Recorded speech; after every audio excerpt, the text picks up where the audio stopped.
What really happened with your host, Mike Rivero. The history the government hopes you never learn. Here is your host, Michael Rivero. And aloha, America. Welcome to our show today. It's Tuesday, November 6th, 2018. It is election day for the midterm, so get on out there and vote because this is a very important election, and I understand voter turnout is very, very high, just like it was during the early voting. And remember, there may be nobody out there that you want to vote for, but there's certainly going to be somebody you want to vote against, to paraphrase Robert Heinlein. So, yeah, do make a point of getting on out there because this one is historic. It is a huge turnout. And the polls are all over the place. Everybody's got their favorite poll that says they're winning, and the Democrats are out there. They've lined up about 6 or 7 polls that are saying the Democrats are going to take both houses of Congress. Of course, these were the same pollsters who assured us that Hillary was a 95% chance of winning the White House back in 2016. So most polls that are put out in the public are not trying to measure public opinion. They're trying to shape it, to sort of rely on that herd instinct. Oh, all my friends and neighbors are voting to paint their belly buttons blue. I guess I have to do the same. That kind of thing. But the polls are neck and neck, and nobody really knows what's going on. And I don't intend to stay up and watch it drip in bit by bit. I'm just going to get up tomorrow, look at the results, and we'll just move forward from there. Now, Donald Trump is out there warning that illegal voters will be hit with the maximum penalties if caught. Well, it sounds good, and I'd like to see it happen. But Donald Trump basically missed his opportunity to clean up this election system. 16 states and the District of Columbia require no voter ID. Only 10 states out of 50 have strict voter ID, and 24 states have weak voter ID laws. No state will stop you from voting on election day for lack of an ID. They just take it and they put it someplace and leave it there until they need it. Our election system is a mess. Over in Maricopa County, in a very heavily Republican district, 72 polling places were not ready this morning. 72 out of 503. And they were working through the night trying to get them ready, and they had issues there. Apparently, also in Arizona, another heavy Republican district, had to turn voters away. They just took their names and numbers and said, we'll call you when things are working. Apparently, they only had these 2 printers designated for printing the ballots, and they were both broken. Now, how does that happen? Apparently, over at another area in Arizona, voters were being told they had to travel to a different voting poll, different voting location, because of access issues. And they just found out about this on the morning of the election. Somebody's playing games here. This is obvious game playing. We keep seeing it over and over and over again. Over in New York City, broken scanners, long lines, late poll site openings, same thing they had in Arizona, couldn't get them open in the morning, are impacting these voters across New York City, prompting City Council Speaker Corey Johnson to call for the resignation of Board of Elections Executive Director Michael Ryan. Forget resignation, fire him. With prejudice here. Over in North Carolina, their little ballot machines are not reading the ballots. They keep spitting them on back out, and they're blaming high humidity levels for that problem. And apparently there was an alternative system to leave your ballot, but it was not made public to the voters, and so voters just had to stand there and keep trying to stick this ballot in until finally it would take it. So all kinds of problems here. Down in Miami, one of their polling stations simply ran out of ballots. I mean, aren't you supposed to know how many registered voters are coming to your polling place? And shouldn't you therefore have enough ballots to cover them all? Over in Detroit, they had to shut down an entire polling place. The voting machines are missing. The little tables are all set up. Nothing on top of them. Gone. Just gone. Now, the Department of Homeland Security, who was handed supervision of the integrity of our elections when Trump ended his commission for election integrity, are already out there on TV saying, well, there are some minor glitches, but really don't take it seriously. Everything is going to be okay. And if you can't believe the Department of Homeland Security, who can you believe in? No, I don't believe them. Every election, we see the same things over and over and over and over again. There's one report that apparently 2 busloads of illegal immigrants were stopped near the Texas border with Mexico. And they had, the sample ballots and $100 each. It's really out of control. We're going to do a shout out now to our honor affiliates who are just now rejoining our network. Now, interestingly enough, and again, this is something we keep seeing over and over, MSNBC flashed the results of the governor's race of Florida before the polls even opened. Little bit of a whoopsie, and it will be interesting to see if the final results are what MSNBC put up on the screen, which would really tell us that it is in fact all completely rigged. Now, of course, the media is saying too close to call, and even the prognosticated numbers that MSNBC put on up there it was razor thin majority here. Now, apparently, just 24 hours before the election, Facebook deleted a conservative network that had 1.5 million followers. And the guy who runs this, Addison Riddleberg, he's 21 years old, and he runs several pages that deal with hot button subjects. And some of his pages are called Standing for Americans, Freedom Catalog, Patriotic Folks.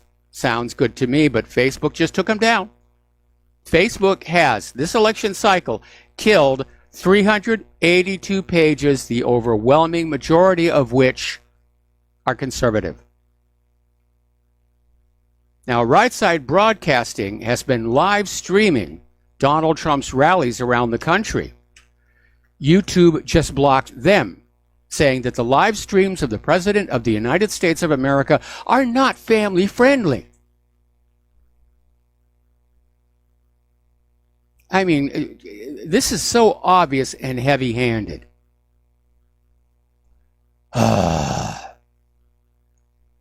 Okay. All right. We have been talking about election fraud, and we pointed you at blackboxvoting.org. The HBO documentary Hacking Democracy, which is about Bev Harris, who runs blackboxvoting.org. We've referred you to this book that was written by the Collier brothers back in the Clinton years called Vote Scam. And there's another documentary that's out, and I linked it to the main page at whatreallyhappened.com, and it's called Invisible Ballots. And this was made back in 2005, documenting all the problems with electronic computerized voting, which is the same thing that Bev Harris has been documenting. The system is currently set up to steal elections, to facilitate stolen elections, and to conceal all evidence that ever happened. And we need to go the other way, which is why I wrote that article that's on the main page just below my picture in the upper left, How to Have Honest Elections. And I'm not going to say it's perfect, but it's certainly a lot more reliable and honest and verifiable than what we have now. What we have is we go into the booth and they say, push the red button. Okay, you voted. We'll tell you what the results are tomorrow. Over at CNET, one of their producers, Dan Patterson, was talking about all the cyber threats against the U.S. voting system because it uses all these computers. If you look at what I've come up with, you can't hack it because it doesn't use computers. It doesn't use the internet. Now, even though everybody knows that there is a cyber threat to the integrity of the elections, only 3 states this year activated their National Guard cybersecurity units. That's Washington State, Illinois, and Wisconsin. Those are the only states that are actually looking out to see if anybody is cheating by getting into the election system here. And remember, we've already got that story that, 2 days before these elections, Georgia Secretary of State and Republican gubernatorial candidate Brian Kemp revealed that his office is opening an investigation into the Georgia Democratic Party on allegations that attempted to hack the state's voting system, including allegations of possible cyber crimes. Donald Trump has to fix this mess. We have a crooked election system, and as long as we have a crooked election system, we will have crooked government. And I don't understand why Trump dropped the ball on this. I don't understand why he dropped the ball on the voter ID law. He may lose Congress today because he didn't do his job. He didn't do the job he promised the American people he was going to do, which was clean up the election system and make sure that illegals couldn't vote. Now, as I said before, the numbers from the early voting, the numbers that are already coming in today, it's pretty much neck and neck. The unknown factor is how much election fraud is taking place and how many illegal immigrants are going to vote. We know in 2016, it was literally millions. Now, if the Democrats do succeed in taking Congress, they're going to proceed to try and undo everything Donald Trump has done. They're going to try and raise taxes. They're going to try and impeach him and Kavanaugh for good measure. Now, as far as passing legislation to raise taxes or undo Donald Trump's immigration policies, Donald Trump has that veto pen. And however good the Democrats do, if they do good, they're not going to have the votes to override a presidential veto. So we're going to have a paralyzed Congress for the next 2 years, is what we're going to have. And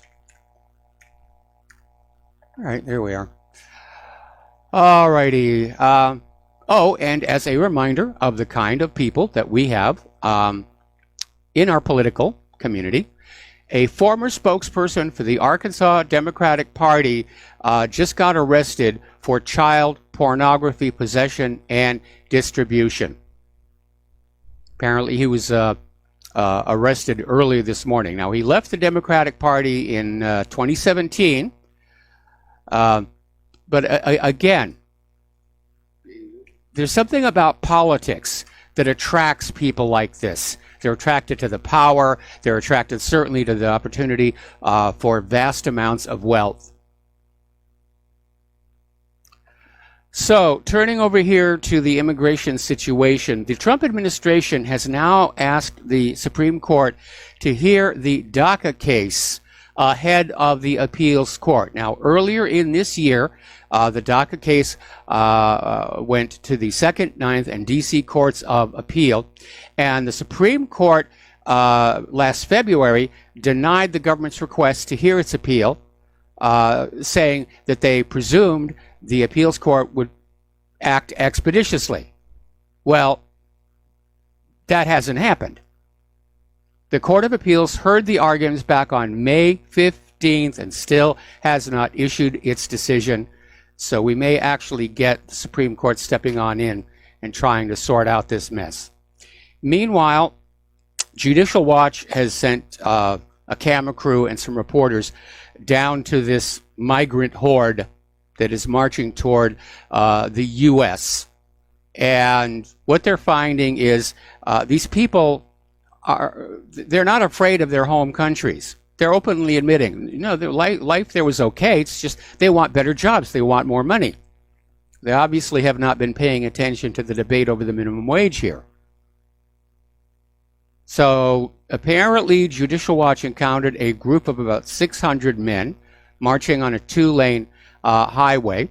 Among them was a 40-year-old Honduran man who previously lived in the United States for decades. He got deported. And he wants to go back because apparently his kids and girlfriend are still in the United States. But there's a lot of angry young men. There's a lot of gangbangers in here. They're not tragic migrants fleeing the violence of their home countries. They just want to come up here and, take American jobs. They're openly saying it. Now, Judicial Watch, of course, was trying to find out who organized the caravan. And in what is clearly a rehearsed speech, because it's always exactly the same from one person to the next person to the next person, they're saying, oh, it was just a spontaneous event. And of course, standing right there, there are organizers shouting instructions in Spanish on bullhorns and rearranging the crowds, putting select people in front of the cameras for the interviews. So, the U.S. military is now down on the border. There was still an issue about whether they're going to interact with the migrant horde or not, and whether Donald Trump is just going to let what appears to be an act of insubordination lie. Because, yeah, this does qualify as an invasion. When you have a crowd of people who are angry, who are shouting, who are breaking through fences and gates, waving the flag of a foreign country, yeah, that looks like an invasion. And that's what the army is supposed to do. Protect this country from invasion. I don't remember the last time they actually did it. Maybe they're just out of practice. But they are down there laying lots and lots of barbed wire, and they're going to have the drones, they're going to have the surveillance, they're going to be able to see where these various caravans try and break through the border. And as of right now, there are 4 of them. Mexican officials are warning that human traffickers are now starting to basically kidnap caravan members, mostly going after women and children. And apparently about 100 of these caravan members have now been kidnapped by the traffickers. So that's not working out too good for them. Okay. Now here's a good one. Over in Brownsville, Texas, there's this guy who saw some illegals on his property, and he wanted to scare them away. And he fired his gun to scare them away, and he got arrested for it. And apparently the Fort Brown Border Patrol agents reported hearing the shots and observing Fernandez after seeing undocumented immigrants enter the property. They knew the illegals were there. So the Border Control agents, who apparently did not intercept the illegal immigrants, called the Sheriff's Department, who in turn turned him over to the Brownsville Police Department. So this guy is trying to defend his home against people who are not supposed to be there, and he's in trouble. He's in prison. There is something seriously wrong with how our border is being run. Now, that Second Amendment gives us all a right to defend our homes. I don't know if Texas has a castle law, but many states do, which means if somebody invades your home, you may assume they intend you bodily harm and take the appropriate action. But a big part of that Second Amendment is we all have a right to defend our homes and our property and our lives. And this guy did not shoot at the illegal immigrants. He just fired warning shots. And he's the one who's in trouble. That's a little messed up. That is really very messed up. All right, we're coming up here on a commercial break. I'm going to check in and see what's happening on the election news, and we'll be right back. Aloha, America. Welcome back to our show here, and getting on back to the election. Somebody just sent me this Twitter feed, and it's basically a video shot of a polling place, and there's a sign right on the front that says polling place, and these are the hours, and the rest of it. And inside, on an inner door, is a sign that says vote straight Democratic.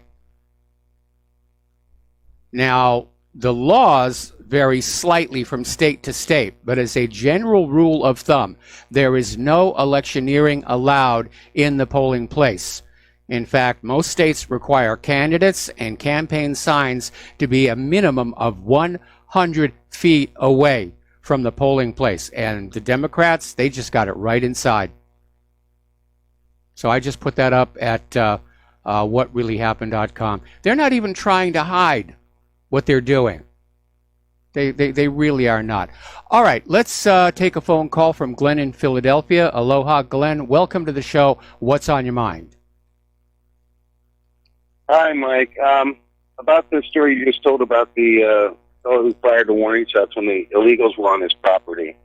I'm afraid the outcome for that would have been the same almost no matter where that occurred. Most people don't understand. Warning shots are not allowable or not legal. There's no, we see it in the movies and stuff like that, but it's not legal to discharge a firearm in that manner. If they had been, threatening him, accosting him, assaulting him, attempting to batter him, something like that, and he fired at them, there would be no problem. But there is no such thing as an allowable warning shot. I mean, I've been told this by people acquainted with these laws, repeatedly.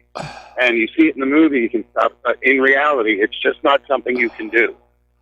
Well, let me ask a simple question, and thank you for bringing that to my attention.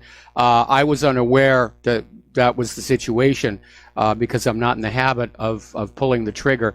But what if you are under threat, but you don't really want to kill or even wound anybody? And I say that because of something that happened to me many years ago when I had to chase a criminal out of our home in North Hollywood.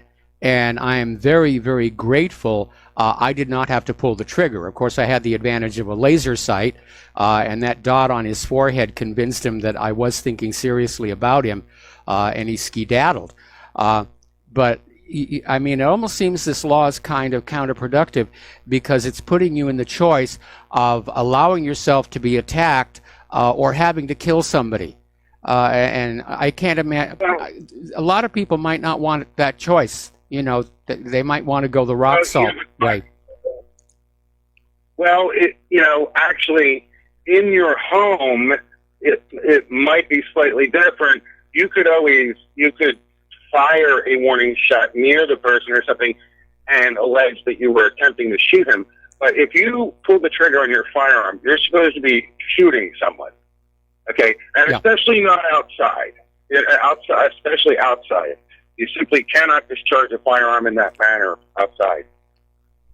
Okay. In your home, you could say the person was a home invader and you were shooting at him and missed or something like that. Probably get away with it. But, yeah. All right. Well, thank you for the update. Thank you for the update. Thank you. Bye. Okay, and we're going to switch over here to Pat in Fort Worth. Aloha, Pat. Welcome to the show. What's on your mind? Hi. Well, I've noticed that the Democrat candidates around here, I haven't the whole country, but they don't use red, white, and blue. Beto, I call him that, he wears dresses. He uses black and white on all his signs. Okay. If you wear red, white, or blue, and down there, they're going to know you're Republican. but what I noticed was he had a walker over here the other day, street walker, whatever they call a block walker, an older man and woman. Yeah. And they had on the front of their shirt was totally rainbow striped, and at the bottom it was a black Beto. I said, "Oh, is that an official shirt?" Yes. So, see, he doesn't tell everything to everybody about what he thinks. And one of his biggest supports is all the LGBT groups. And he says, I take only money from individuals. Well, every one of those groups, they're individual groups, but they're supporting him, maybe not giving him money, but, doing what they can do for him. and even the one, well, I better not talk about that, but because it might be controversial to people, but I like that Citizens United, Supreme Court decision. And I know y'all probably know because you think corporations are ones causing them trouble. But if you're a church and you want to incorporate, which you can do, it's legal, and everybody gave $1, you could give $1,000 to a candidate who was for your cause, which is the Bible. And of course, they've made the Bible political, and but now that the Johnson Amendment's been thrown out, you can't politics in church, I guess. But anyway, there are actually limits on how much electioneering churches are allowed to do. Anyway, Pat, we got to take another break for commercials. Thank you very much for the phone call. We will be right back. And aloha, America. Welcome back to the show. And I just got another photo from Twitter showing a Democratic candidate literally working the people in the line waiting to get into vote. That's electioneering. It's illegal. He is supposed to be no closer than 100 feet from the polling place. The only exception to that is when he goes in to cast his own ballot or her own ballot. I'm getting a sense that the Democrats are in a panic. And they're out there doing all this stuff, and they don't care who sees it. They're that scared they're not going to get control of Congress. So we'll see what's going to happen. All right, let's see. We're going to take another phone call. Neil in California, aloha. Welcome to the show. What's on your mind? Aloha, Michael and Claire in the United States of America. The guy that called in and talked a little bit earlier about if you fire a shot, you better end up shooting somebody. That is an actual law that I know of. Here in California, from what I know of, if somebody breaks into my house and I shoot them, and I don't kill them, I have to make sure they don't get outside. I know. If they're able to go outside, it now becomes a justifiable homicide against me, which is absolutely ridiculous. It's a mess. It's a mess here. And the rules actually seem to apply that you're not allowed to defend yourself. If you try to defend yourself, you are now the problem. Which, this rule here in California, if somebody breaks in my house and I shoot them, I damn near need to make sure they don't get out of the house, which means I got to keep shooting them or just stamp them down on the ground so they can't open the door. To me, that doesn't make any sense. You're going to see a blood trail. You're going to see the footprints, the blood drops. Yeah, he was in my damn house. So who set that up? The people who don't want you to be able to defend yourself. Yeah. There's something a lot of people need to remember when you look at all this confusing gun legislation. Back during Prohibition, it came on out, when they started to have the debate about ending Prohibition, because it has caused so much problem, so much crime and corruption. There were these temperance groups that kept on campaigning to keep Prohibition in place. And it came on out after the fact that they were being funded by the rum runners, the bootleggers, the organized crime gangs, in order to keep the booze illegal and its profitability high. And so you have to wonder, we still have crime today. We still have organized crime today. And it's almost like, there is a segment of our government that is saying, no, we can't let people defend themselves, because, we have to provide a safe working environment for those street criminals and rapists and muggers, or the entire organized crime system is under threat. It's just really messed up here.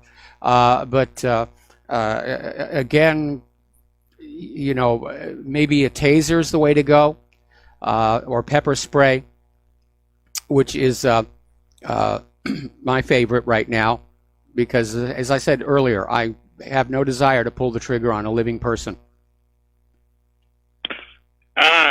If you're stupid enough to come into my house in the middle of the night, you will get shot. I'm not going to hesitate. I won't question it. I will protect myself and my family. You're not going to make it out the door, and it will be completely legal. The problem that they're pushing is the helpless, defenseless scenario that we're here to protect you. Where I live in the mountains, fire department takes 20 minutes to get here. Get a cop up here could take 45 minutes to an hour. Are you kidding me? So the reality just does not match up with what these, 7 to 8 Democratic cities in states that seem to keep that ball rolling.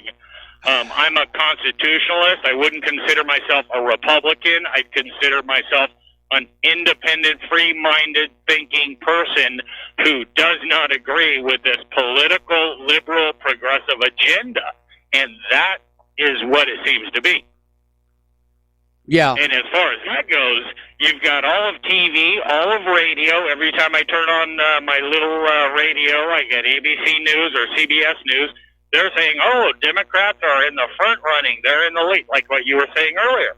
They're projecting what they want, and anytime that they have a problem, they project what they've been doing onto somebody else. So Russian collusion, that's all Democrats and Hillary. Yeah.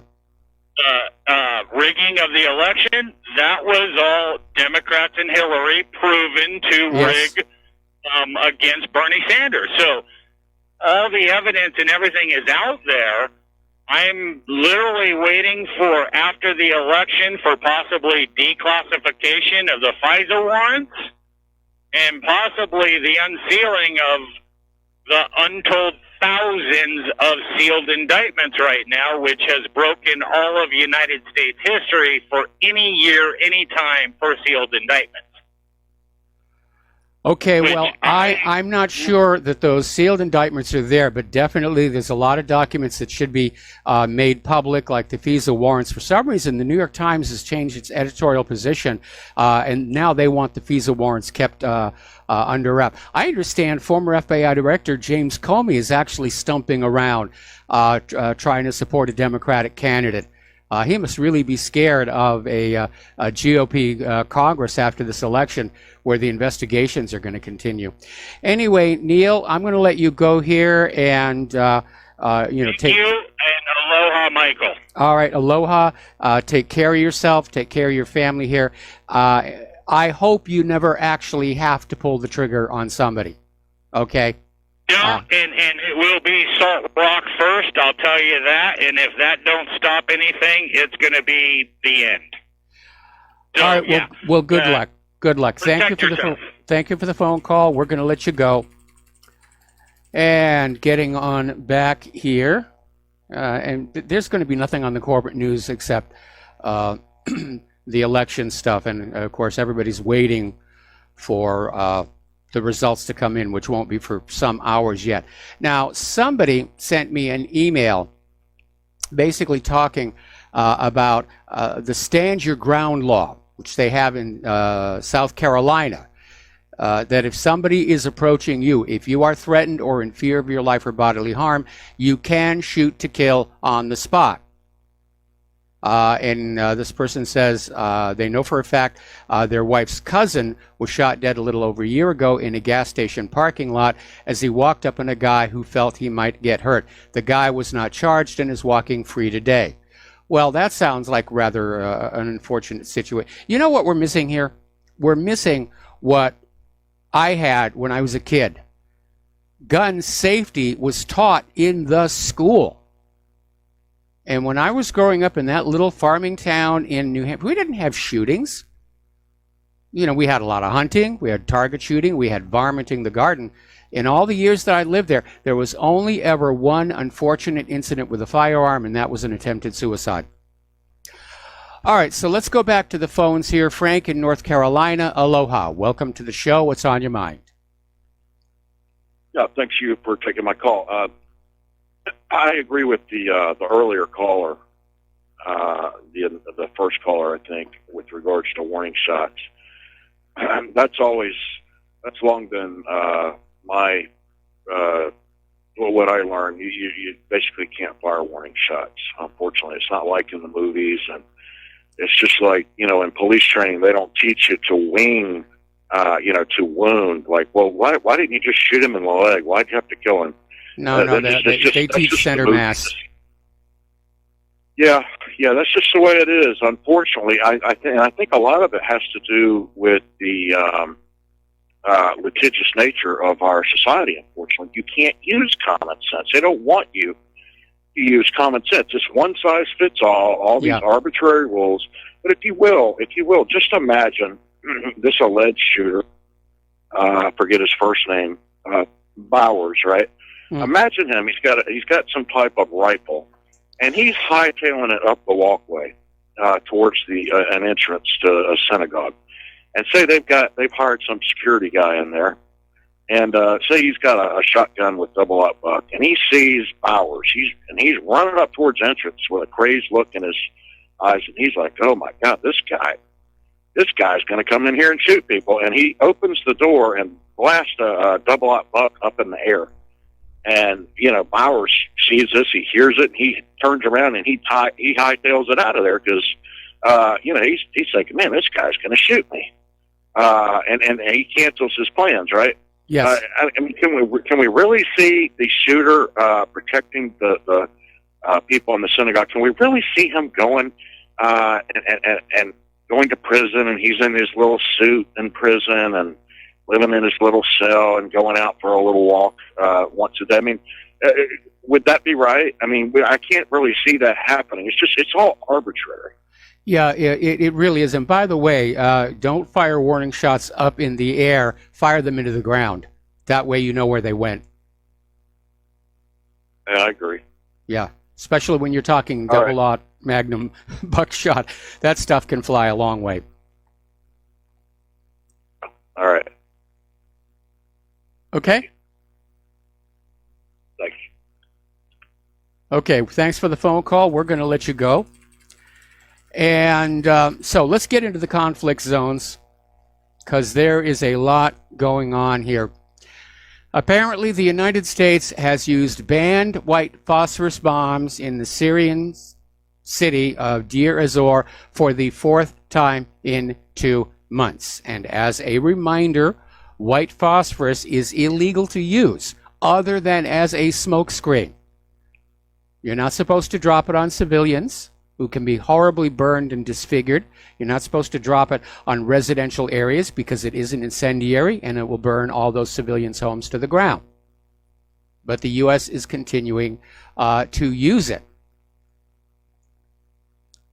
So corporate media is trying to fan up the idea that there are Russian-linked private military contractors operating in Syria, and they've suffered some casualties as well. But they're trying to get a link going back to Russia as part of the propaganda, because things may get and again, Russia has been warning that the White Helmets are getting ready to launch another false flag chemical attack, and as far as I'm concerned, it could happen as soon as tomorrow. And then the U.S. is going to say, well, by golly, that evil, dastardly Assad, he's gassing his own people. Oh, can you give me a good reason why he would do something like that? Well, no, just take our word for it. We're the corporate media and the U.S. government. We tell you what to think. And again, Assad is many things. He's not stupid. He knows that a chemical weapon attack works against him. And he doesn't need to use chemical weapons. He's all but won the war. The story doesn't make sense. There's no motive for Assad to do something like this. There certainly is a motive for the U.S.-linked White Helmets to do this. And if you look at the history of the United States and how many times they've used false flags or lies to trick the American people into wars, over and over and over again. Saddam's, nukes, torpedoes in the Gulf of Tonkin. We've been over that list so many times. Now, the Russian Navy is putting together a fleet, if you will, off the coast of Syria as the Sochi agreement continues to fall apart. And it looks like Russia is going to go ahead and strike these U.S.-backed jihadis. And Russia has sent the Admiral Makarov frigate with long-range caliber cruise missiles to the Mediterranean. It will join the Admiral Grigorovich, Admiral Essen, and Petlivi frigates, landing ship Nikolai Felchenkov, and the Vishny Volochysk missile corvette. So that's going to be a lot of firepower. So how's this going to play out? Because we have all these different contending powers that all want something different. So Israel's Minister of Jerusalem Affairs and Minister of Environmental Protection, Ze'ev Elkin, is out there saying that Israel will strike the Syrian S-300s if Israel jets get hit in Israeli airspace. Now that's kind of an odd thing to say.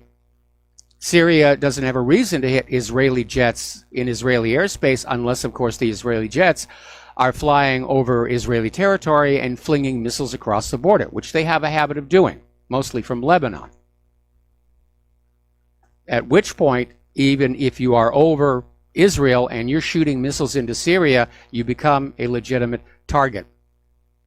So Elkin is out there saying that Israel considers the very fact of giving the S-300 to Syria a big, big mistake. Now, Elkin also went on to say that Israel might destroy the Syrian 300 launch sites even if they are manned by Russians, because the Syrians are still being trained on how to run all of this stuff. It takes about 3 months of training to bring them up to speed. And so now you have Israel talking about attacking the Russians. That's a serious, serious escalation.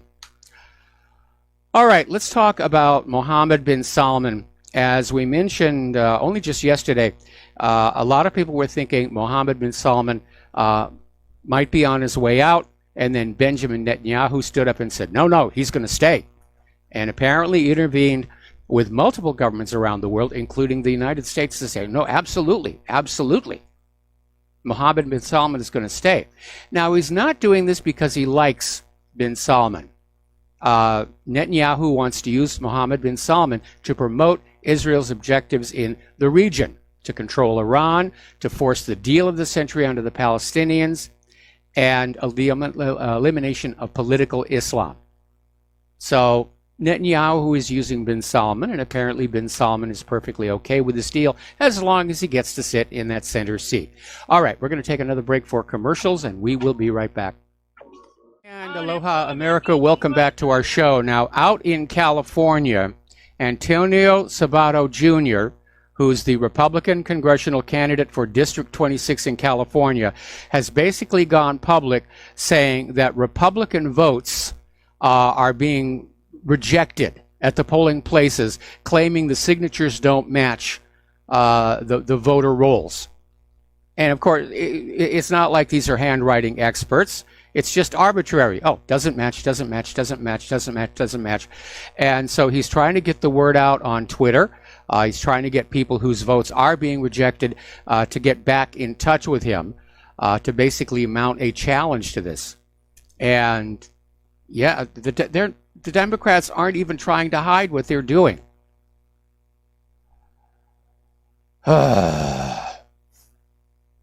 Okay. Getting on back to Mohammed bin Salman. Saudi Arabia wants to go nuclear. They want a nuclear power plant to begin with. Actually, what they want is a research reactor. And Crown Prince Mohammed bin Salman has laid the foundation stone. And meanwhile, in the U.S., there are calls for a halt to nuclear talks with the Riyadh regime because of the murder of Khashoggi. Now, the Saudi press agencies reported the project had been launched during bin Salman's visit to King Abdulaziz City for Science and Technology in Riyadh on Monday. And apparently it's one of 7 projects that are now being launched. But this reactor, supposedly for research and development purposes, is going to be constructed. Mohammed bin Salman's pushing for a nuclear deal with the United States that would pave the way for the Saudi regime to enrich uranium prompting speculation the regime might be planning to develop their own nuclear weapons in the long run.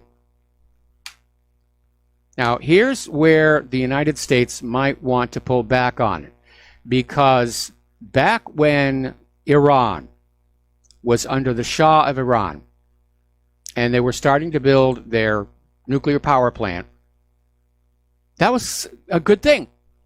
Iran is going nuclear. They had full-page ads in the newspapers about the Shah of Iran. Look who believes in nuclear power.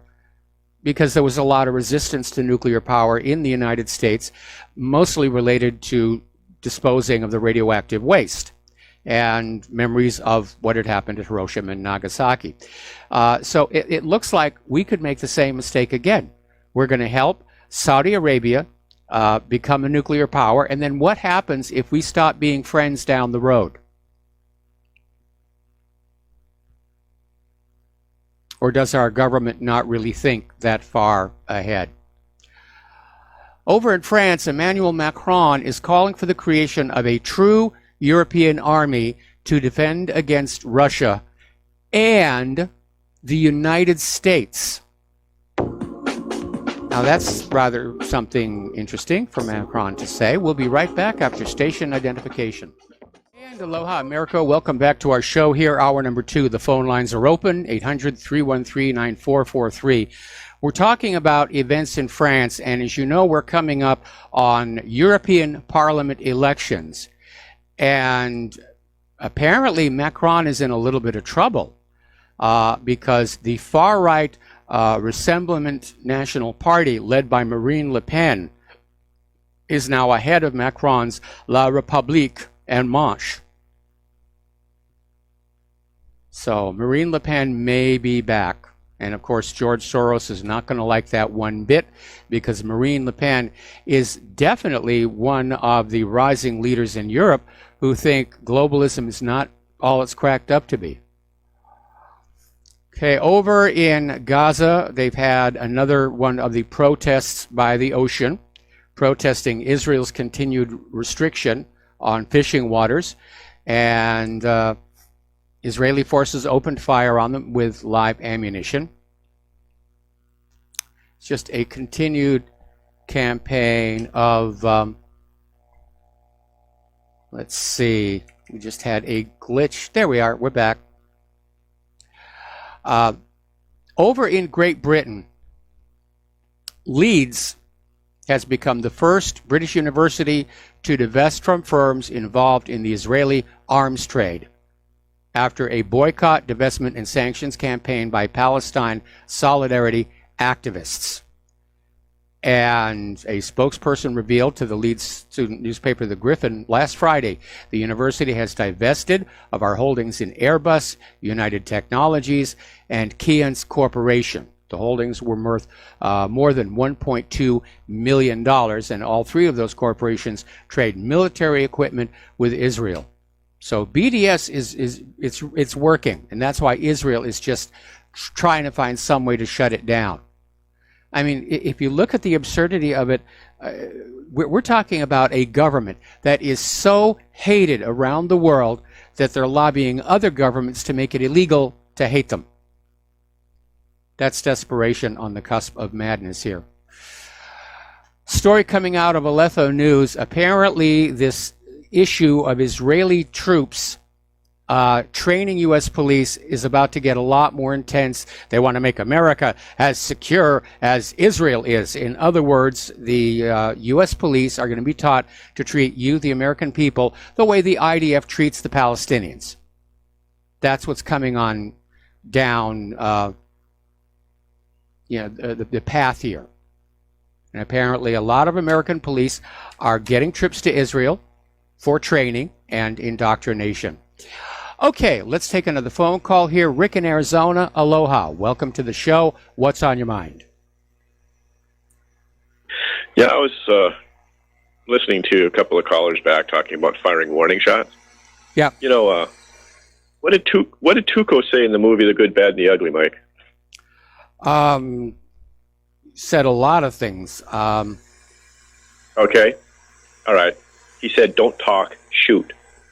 Now, if somebody breaks into your house there's a good chance they're armed with at least a knife, and they're probably on crystal meth. That's where you need a little bravery to go into a house. Yes. And if you don't hit somebody with vital organ, they're not going down. Now listen, if they don't go down and they get the gun from you, they're going to kill your whole family because dead people don't talk.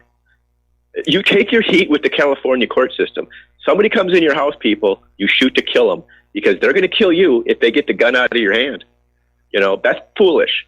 That kind of advice is foolish. That gets people killed and their whole families killed. So, I strongly recommend if you're going to pull the gun, you better blow them away because they're going to blow you away if they get it away from you. Well, better to be judged by 12 than carried by 6, I guess. Absolutely, Mike. Kill the sucker if they come in your house, or you're going to be the sucker. You'll be the fool. Yep. Look, the system is just trying to turn everybody into a pussy in this country, and they're succeeding because Frank from North Carolina was on there 3 calls ago, and he's talking about warning shots, and wasn't he in the Marine Corps? Come on, Frank. Thanks for taking my call. All right, you got it.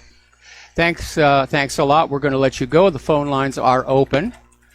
And let's see. Well, everybody's still jawboning. We're a long ways away from any kind of results on the election. Okay, as you know, the Electronic Intifada a few days ago, end of last week, put out the first 2 out of 4 episodes of The Lobby USA. This is the documentary that Israel did not want you to see. And as of today, the last 2 chapters are out there as well. And there's a link from whatreallyhappened.com to where you can watch them at the Electronic Intifada. And basically just showing how well organized Israel's influencers are. And apparently in the final episode, they showed how that any college professor that refused to toe the Israeli line, any college professor that showed the least bit of sympathy for Palestine would be hit with allegations of sexual abuse. They would find some woman who's perfectly willing to say, oh yes, he molested me, he touched me, to destroy his career. All righty, we're going to do a shout out to our on-air affiliates who are just now rejoining our network. Getting on over to North Korea, it does look like the goodwill that was built up between Kim Jong-un and Donald Trump is fading, and North Korea is now starting to ramp up the rhetoric, saying that unless the United States starts to reduce some of these sanctions, that North Korea is going to presume the deal is off and go back to the development of nuclear weapons. And again, it's 2 different styles of negotiation. The Asian style is I do something nice for you, then you do something nice for me, and then I do something else nice for you, and you do something nice for me. Whereas the American approach, which they seem to have gotten from Israel, is you give us everything that we want first, and then we'll talk about doing something nice for you. And that was never going to fly over there. So it looks like we're back to making stink face at North Korea, and apparently South Korea and the United States are starting to run the naval exercises again. But I think what Moon Jae-in and Kim Jong-un need to do is just put the pedal to the metal on reunification and just say, it's a done deal. The war is over. We have ended the war. We're reunifying. Because at that point, the United States is checkmated.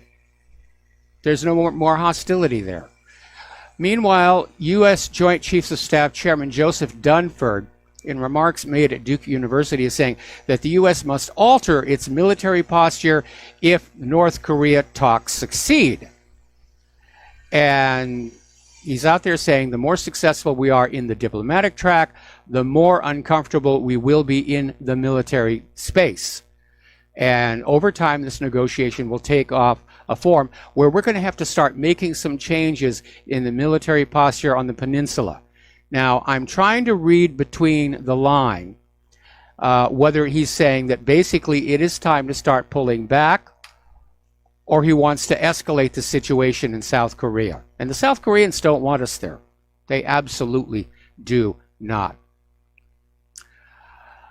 Do you remember back on October of last year, there was an ambush in Niger that resulted in the deaths of 4 American and 4 Nigerian soldiers. And it was a big stink because the American people didn't realize we were in Niger.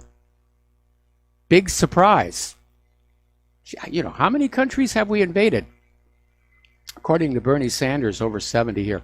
Well, apparently the U.S. Army, after all this time, has reprimanded 4 officers and 2 enlisted soldiers involved in the ambush that resulted in these deaths. And apparently U.S. Special Operations Command Africa Major General Marcus Hicks received a general officer memorandum reprimand for insufficient oversight of his subordinate officers. And Hicks is the highest ranking official to be punished in this ambush. Now, a reprimand isn't that big a deal. It's certainly not something you want in your permanent file, but it's not like he's being court-martialed or anything like that. Russia is finishing up the development of unmanned aerial vehicles that are capable of reaching any point in continental Europe if they start from Kaliningrad. Or they could even reach Canada if they could fly from Chukotka. So they're saying these new UAV systems will be capable of performing tasks to a range of up to 1,864 miles. And these appear to be reconnaissance drones. They're not armed. But of course, as we saw with our own Reapers, that can change momentarily. Russia is still working on their new submarine drone, and apparently it's coming along quite well. This is an autonomous underwater vehicle that can be deployed from a submarine and just read the bottom of the ocean and navigate wherever it needs to go. Supposedly it's nuclear powered, which means it can just, like the Ever Ready Buddy, it just keeps going and going and going and going and going. Meanwhile, over at an air show, China has unveiled their latest CH-7 stealth unmanned aerial vehicles. This is China's most advanced combat drone, and they unveiled it in the country's biggest air show in the southern state of Zhuhai. This is the 12th China International Aviation and Aerospace Exhibition, which is also showcasing the J-20 stealth fighter jets to try and woo aviation enthusiasts and obviously to try and find potential buyers. So this air show, it's a big one. They have 770 exhibitors from 43 countries. That's a lot of hardware. Okay, so let's talk about the economic news. The stock market almost dipped into the red earlier today and then was back up into the green by the time the market closed. But we're still seeing signs of the retail apocalypse. New Look is set to close up to 100 British stores in what is described as a radical revamp to cut costs and improve profitability. And that basically means they're closing stores where people can't do any shopping anyway. So now, over in Iran, they're talking about the sanctions. And the Iranians are understandably angry because, after all, they kept their side of the P5+1 agreement. They kept their word. They kept the agreement.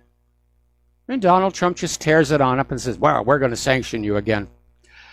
So Iranian analysts are saying that the sanctions, although difficult, are not likely to succeed. Saeed Mirtoribi Hosseini, who's an Iranian oil and gas analyst from Kharazmi University, told Sputnik News the United States will not be able to achieve its goals and bring Iranian oil export to a complete halt, since the main importers of Iranian oil have stated they will continue cooperating with Iran. Now, up in Russia, their Foreign Minister Sergei Lavrov is saying these U.S. sanctions on Iran are illegitimate. And they're absolutely illegitimate and deeply disappointing, saying it's unacceptable to hold dialogue in the language of ultimatums. And yeah, Lavrov has got that one right, and yet that's the way foreign policy is being handled by the Trump administration. Do what we tell you or bad things will happen. That's not how you keep the peace. Lavrov also slammed the U.S. government's efforts to put pressure on the SWIFT system, saying that SWIFT could be subject to sanctions if they don't cooperate with the U.S. government, which is why everybody is getting away from SWIFT. Russia has their parallel system already up and running inside Russia. It now has the majority share of transactions. SWIFT is now in the minority there. Turkish Foreign Minister Mevlut Cavusoglu is criticizing the U.S. resumption of sanctions on Iran as unilateral, calling for dialogue and engagement instead. And basically saying that Ankara opposes sanctions because they don't achieve results. And Turkey is against the sanctions. They don't believe any result can be achieved through sanctions. Cornering Iran is not wise. Isolating Iran is dangerous, and punishing the Iranian people. And that is simply not fair. And that's exactly what's going on. These sanctions and tariffs are not harming the Iranian government. They're harming ordinary Iranian people. Meanwhile, Iranian President Hassan Rouhani is saying that Iran will continue to sell oil. They're going to defy the U.S. sanctions. China, India, South Korea, Japan, and Turkey are among 8 countries that are going to go on buying oil. Now, in order to not make it look like this is an outright rebellion, the U.S. government has given temporary exemptions to the people who are going to defy the sanctions anyway. It's all about saving face. You don't need to rebel against us. We'll let you buy the oil. Nudge, nudge, wink, wink. Say no more. Over in Canada, back in January of 2017, Dr. David Kattenberg of Winnipeg filed a complaint with the Canadian Food Inspection Agency about wines being produced in Israel's illegal settlements. And those wines are being sold in Canada bearing labels which falsely proclaim them to be a product of Israel. This is a clear violation of Canadian law, including Section 5 of the Food and Drugs Act and Section 7 of the Consumer Packaging and Labeling Act. Now, Dr. Kattenberg, who is himself Jewish, reminded the CFIA that the Canadian government itself declares Israel's settlements to be occupied Palestinian territory and therefore a violation of the Fourth Geneva Convention. The West Bank settlements are no part of Israel. Israel likes to put misleading labels on products from the illegal settlements because they're aware of the growing boycott movement. So they lie, they fib. Oh, this is coming from Israel. Really, trust us. Now, as you know, they're having some really hard times down in Venezuela. And Venezuela has decided to repatriate about $550 million in gold bars from the Bank of England, because they're concerned that if the sanctions continue to get out of control, sooner or later, Trump is going to sanction Venezuela. And then they're not going to be able to get their gold. Well, Venezuela, good luck getting it. It may not actually be there. And we covered that on America's Book of Secrets on the History Channel.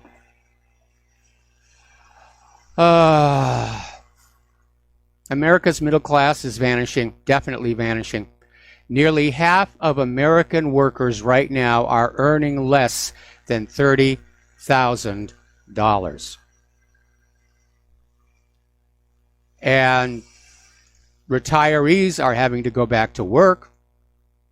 If you go into a fast food restaurant or even the local big box store, you're going to see people who look like they should be retired, just bursting boxes and, putting out bags.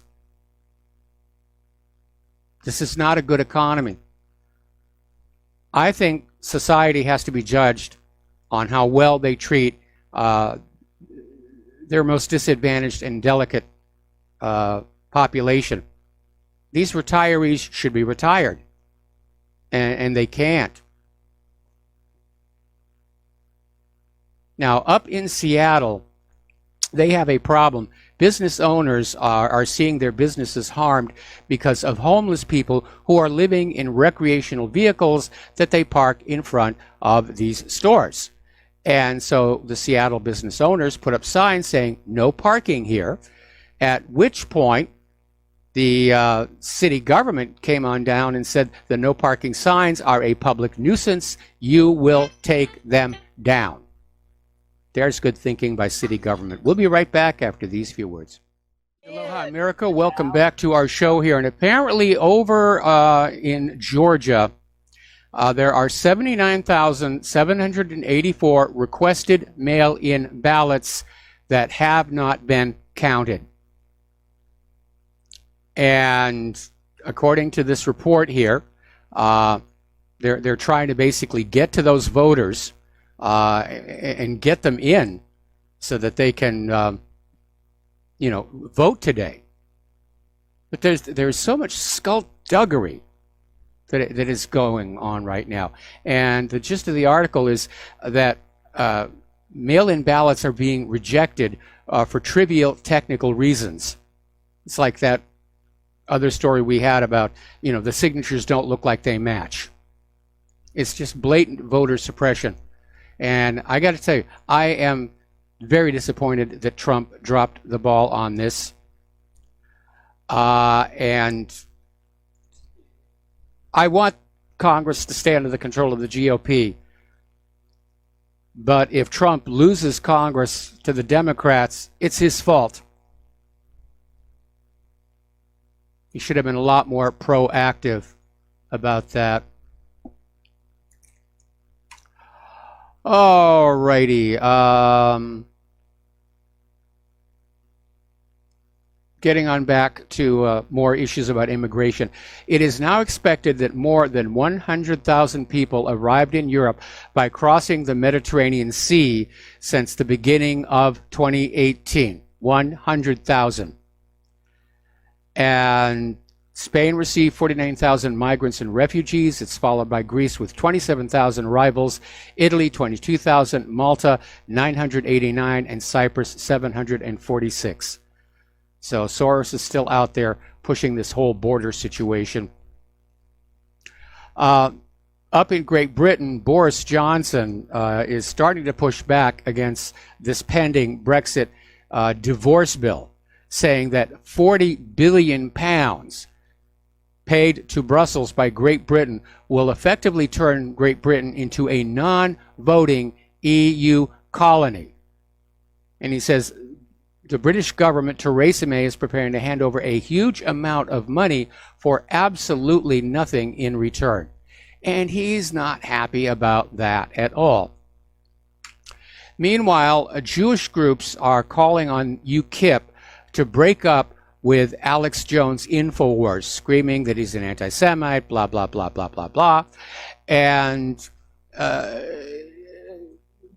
again, divide and conquer. More of that Israel lobby situation going on here. They describe Alex Jones as vile.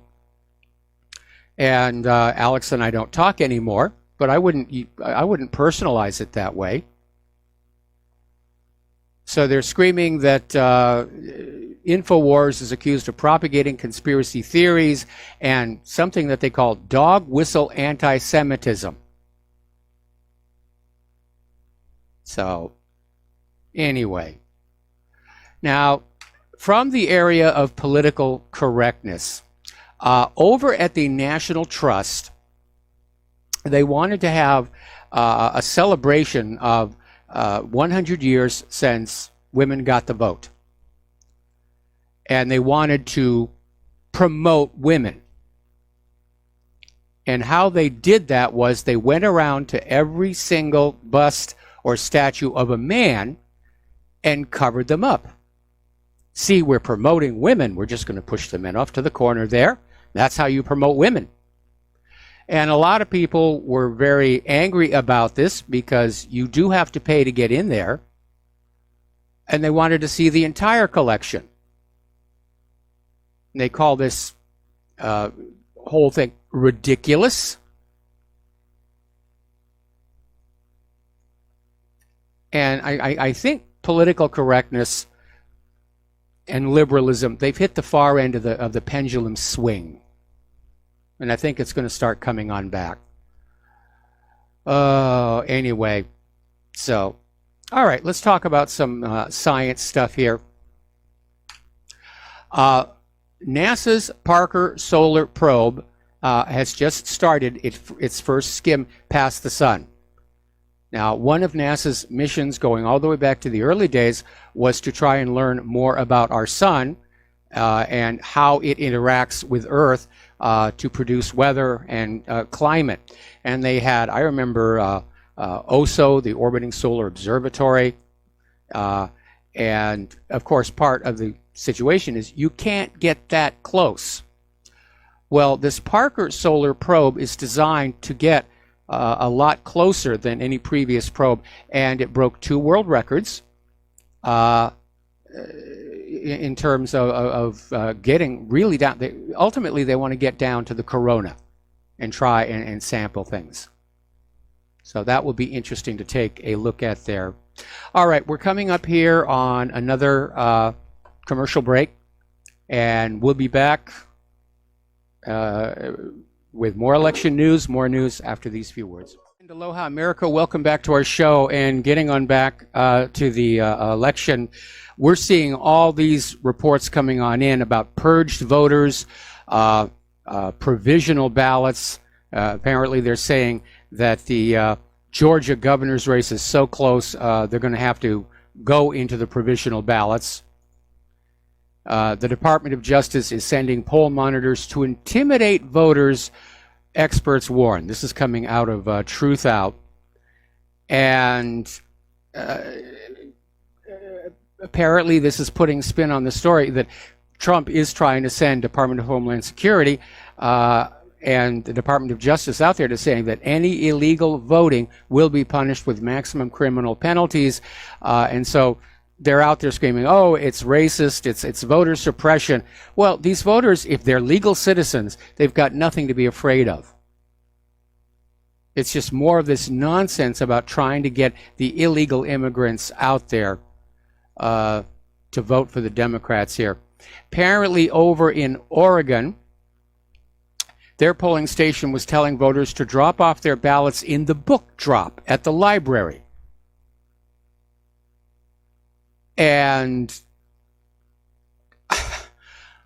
apparently the library was not able to open in the morning. They didn't open till noon. There was a big sign out there saying, put your ballots in the book drop. I mean, this is a joke. This is absolutely a joke how this election is being handled. And again, if Trump loses Congress, it's his fault. He had a chance to get on top of this stuff, and he just dropped the ball. Ooh, let's see. Glitchy machines in South Carolina's Richland County randomly switch votes. So, okay. Okay. Project Veritas is out with another video. Non-citizens are voting in Texas, and they actually got an election official on the undercover video to say, yes, this is going on. Of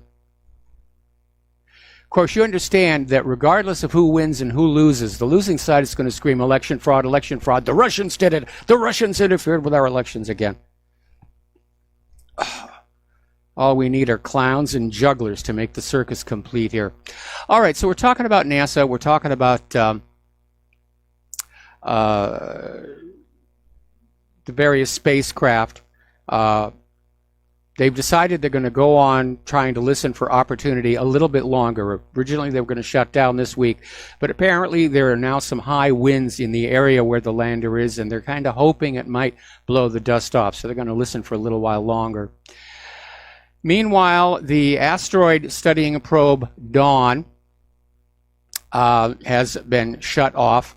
It ran out of fuel was fueled with hydrazine, and that fuel was needed to keep the spacecraft antenna oriented toward Earth and turn the solar panels to the sun to recharge. So the spacecraft has stopped communicating with flight controllers. NASA has declared it dead on Thursday. Now, normal procedure, and there are treaties that cover this, when you are done with a spaceship, you send a special instruction that shuts down the command receiver. And the reason for that is there are so many spacecraft out there, you don't want to run the risk of somebody accidentally operating on the same frequency as a command receiver on a ship and turning it on and having it start broadcasting out there and adding to the radio noise. So it's a step-by-step. When the decision is made to end the mission, assuming the spacecraft is still working, they shut down the command receiver. Now, 2 days before Dawn was shut down, they shut down the Kepler Space Telescope. That's been up there for 9.5 years, hunting for planets outside our solar system. It also ran out of fuel. And the real shame is, if we still had a space shuttle, we might be able to get back up there and refuel them. But both of these spacecraft worked a lot longer than anticipated. So well done, engineers. And it was known that they were going to be basically shutting down about this time. So another little piece of history out there. Okay, speaking of history and being out there, do you remember when SpaceX did a test launch of the Heavy Falcon rocket? Sorry about that. And the payload was a Tesla Roadster with this dummy in a spacesuit that they called Starman. And they launched it last February. It is now beyond the orbit of Mars. So now they're saying Starman's next stop will be the restaurant at the end of the universe, which is a oblique reference to Douglas Adams and The Hitchhiker's Guide to the Galaxy. All right, so a little while ago, there was an attempted launch to the International Space Station by a Russian Soyuz rocket, and it had to make an emergency landing. And they've identified the cause. Apparently, there was a faulty sensor that was sending bad information.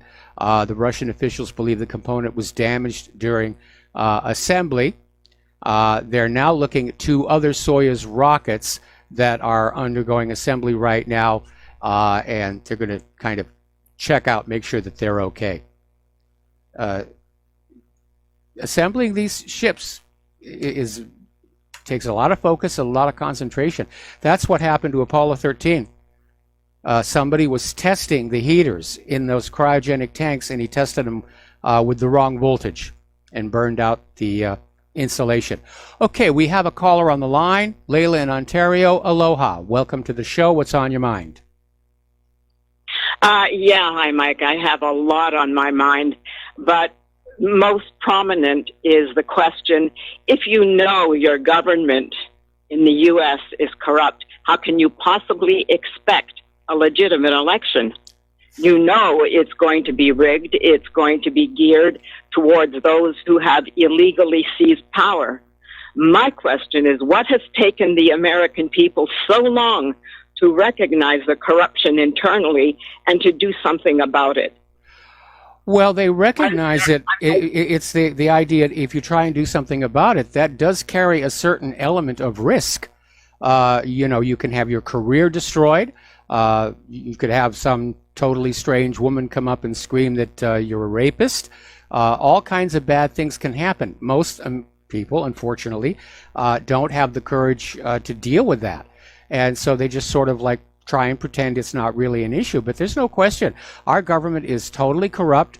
We see it with the way that people like Hillary Clinton are able to pull off the Uranium One deal and nothing bad happens. She doesn't get arrested. She doesn't get charged. There's no court date. And yeah, there is a level of people in this country who cannot be touched. The untouchables.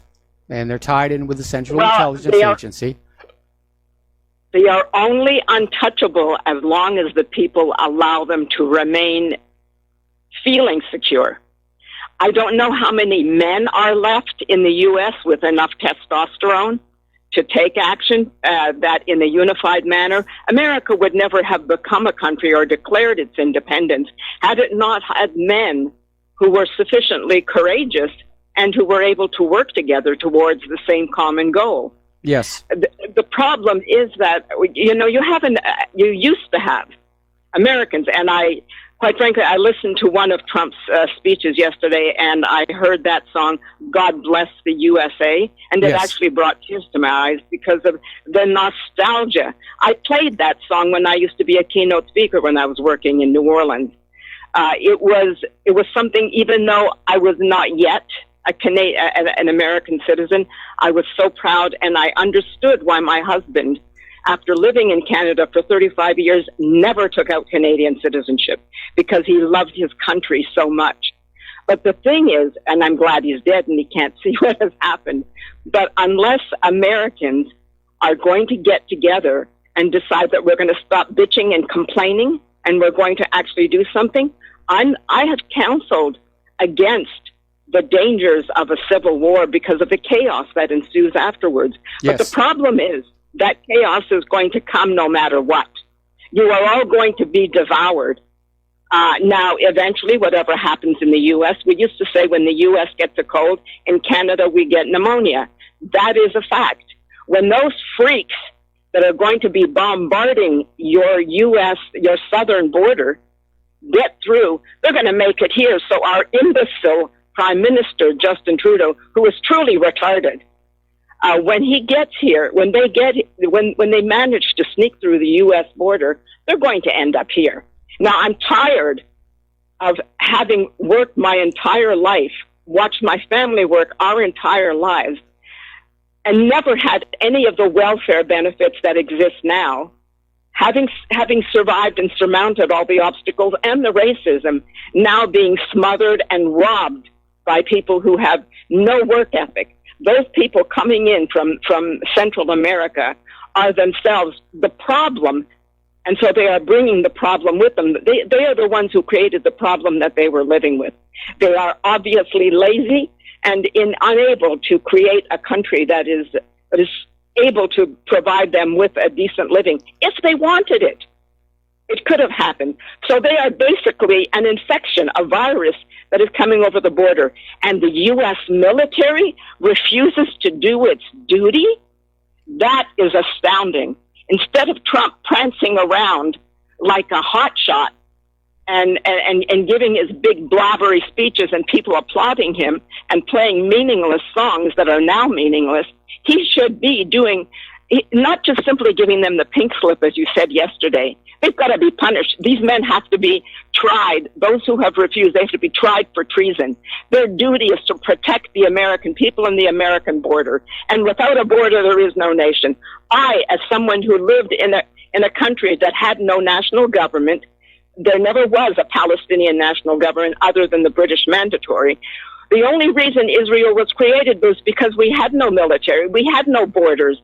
There was never any distinct boundary line. So people could come in and out as they wished, and then those who had the audacity to steal and hijack and then declare it their turf, the Zionists, they succeeded. It's hard not to admire the people who take the opportunity, as the old Shakespearean line, I can't even remember exactly what it is, but there is a time in the fortune of men or of humanity, and this is the time. The first time was when America first declared its independence.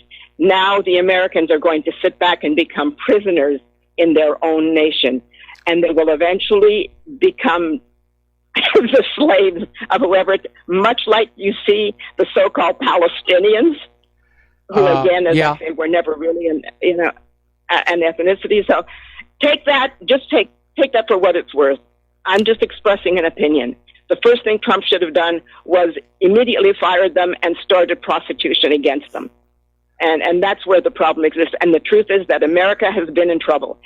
When Americans accepted the murder of JFK, when they accepted the Truman, who did so many crimes, and I won't go into anything more because I don't want to hog any more time. I will let you go.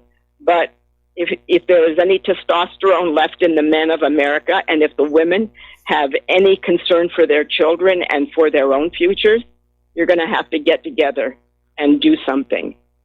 And it's very selfish because whatever happens there is going to blow over into Canada. So whatever the outcome, God help us all. Bye for now, Mike. All right. Well, thanks an awful lot, Layla, and I can hear the passion in your voice. But again, I reject the idea of a civil war or an armed rebellion for a couple of different reasons. One, I don't think the American people are ready for it. Two, the wrong people always get killed and crippled in these things. I'm turning into an old man. I'm 66 now. And obviously, I am not fit to take part in any kind of a military confrontation, and therefore I would feel very ill about trying to cheer others on to do exactly that. My analysis of the situation is... Forgive me, Mike. May I make a comment? Sure. I'm a 73-year-old woman. I am blessed with good health and athleticism. If I were in the U.S., I would walk over to the border and encourage anyone with me. If the military are cowards and traitors to their duty, then I would encourage anybody that I knew to come with me and form a human shield to protect our border. Stand behind that razor wire that they're erecting, because they're going to go over it. They're going to come down. You've got to form a human barrier, a human wall, and you've got to be prepared to fight mano a mano with those monsters, those thieves that are coming over to steal and invade everything that you have. So never mind, if your military is weak and treacherous, then I suggest the people defend themselves. Go down to the border, go unarmed, and form a human shield. Some of you may be injured and some may lose their lives. If I were there, I would not hesitate one moment to go there. And as I said, I'm a 73-year-old woman. Whatever chaos ensues after a war is coming your way anyhow. The future is dire. At least let it be in your own hands. Let it be that you who directed the outcome. And I really have already said far more than I should have, but if only I were there. If only I were still in New Orleans, I would be down at that, or I would be close enough to be nearby the border. And if I had to walk, I would get there. Defend yourselves. Defend what is yours. My concern, it's going to be stolen from you. My concern, coming from the political dimension, is that a bunch of unorganized militias down there on the border could lead to even more chaos than just having the migrants coming through the fence. And if any of those migrants, and they are putting the women and children up front for this very reason, if any of the migrants get seriously injured or killed, the open borders people are going to have a bloody shirt to wave, and it will backflash on Donald Trump, on the militias. I am appalled that the Pentagon is refusing to defend our borders with an organized, disciplined military force. And Trump's got to do something about it. Anyway, Layla, got to let you go. Got to take another break here for some commercials. We'll be right back. And aloha, America. Welcome back to our show here. And we're coming up on the top of the hour. And it's kind of interesting watching the corporate media try and generate interest when they don't really have anything to report just yet. And of course, the corporate media is not reporting on all these election problems that we're seeing all across the country. They did report on how the Department of Homeland Security said nothing to worry about. And but it's a joke. It's an absolute joke, our election system. And everybody knows it.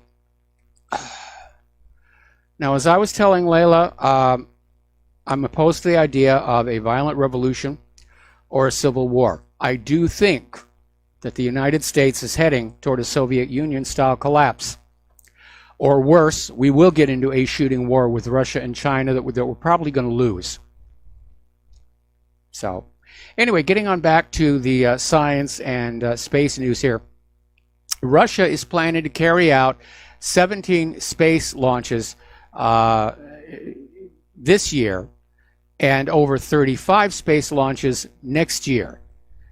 And so they're going to be using heavy rockets, Protons, one Angara. They're putting up a lot of hardware. And of course, they are flying to the International Space Station. So we'll see what's going to happen there. All right, a little bit about computers. Apparently, Apple has now cut production of the iPhone XR after seeing poor demand for the so-called budget phone. This is the low end. This is for you cheap people, for you manini people. That's the Hawaiian word for stingy. $749. And they're basically pulling back on the orders. They can't sell them. I was seeing a commercial for one of the cell phone companies that was saying, if you switch to us from your current provider, we'll just give you an XR. I'm sure they're going to get the money for it somewhere, but I imagine that Apple is already looking at steep discounts, and their stock price is taking a hit. And they're looking at basically demand for this phone is basically down 1/4 from the original expectations. I mean, $1,000 handset, that's ridiculous. And there are a lot of people who are looking at these smartphone prices, not to mention the security problems, and they're going back to flip phones that are very inexpensive and they don't have all the apps in there. But if you really think about it, how often do you use those apps? So I'm not surprised. If you've got like an iPad and an iPhone, you've got a lot of duplication. Why not have your iPad to do your mail and browsing and everything and just go to an ordinary El Cheapo flip phone for your calls? Unless you got an iWatch, you got to have an iPhone to work with that thing here. Now, interesting little thing. A lot of people are still talking about Bitcoin mining, and it turns out, according to the Daily Mail, mining Bitcoins requires more energy than mining gold because of the huge amount of computing power needed to create the virtual currency and the electricity to power it all. We will be right back with hour number 3 and a call. And aloha, America. Welcome back to our show, hour number 3. The phone lines are open, 800-313-9443, and we have callers out there. Let's start with Kathleen in Paris. Aloha, Kathleen. Welcome to the show. What's on your mind? Hi, Michael. What's on my mind is the terrorists and the from the Middle East and Africa and around, and how they were created. We bombed their weddings, their funerals. We bombed their grandmothers picking food out in the field, and of course, when you see your grandmother blowed up, you're going to maybe have an excuse to be a terrorist because you're going to hate the Americans who did that. And every time we kill somebody, drone them, every relative they have is a potential terrorist. Yeah. And I would like to harken back to John Perkins, who wrote Confessions of an Economic Hitman. And most people probably know what that's all about. And the list of countries in the world that John Perkins and his type went into all these countries and loaned them money, or we loaned them money that they are responsible for because they only got the debt, but who got the money was corporations, international corporations, and the little country got the debt. So that's why they're all in debt, and their countries are not prosperous enough to offer them a living. And I'm sorry, but don't we have some I mean, at least acknowledge that. I don't know what to do about it. I'm sorry, Well, I see, can't call up with answers. imposed debt is the enslavement mechanism. They don't have to buy chains. They don't have to buy manacles. They don't have to buy any of that stuff. But imposing debt on people and convincing them that they have an obligation to pay that debt, even when the debt comes about through fraud. I remember when Greece was dealing with their debt, and Christine Lagarde came on out and said, it doesn't really matter if the debt was created through the fraud of the Greek government. You, the Greek people, are responsible for it. And as long as they go on believing that, they are enslaved.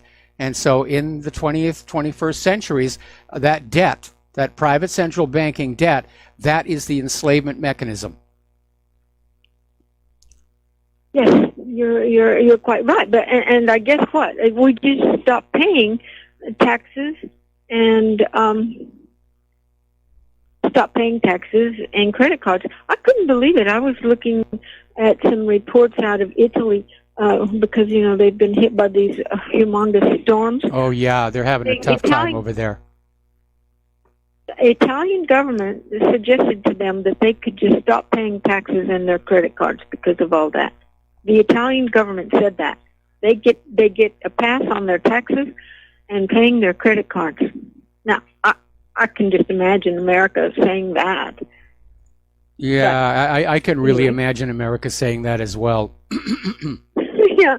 Anyway, I would like to say another little thing that I just, me personally noticed. Capital controls have started in France. Yes. I can take only about half as much money from my American bank at the ATM machine as I could before. Yeah. So capital controls have started, and that's what happened in Greece a few years ago when they had their problem, and the Greek people went to the ATM machine and they were allowed to take 50 euros, which is enough to live for one day. Yep. And so then tomorrow they could come back tomorrow and take another 50 euros.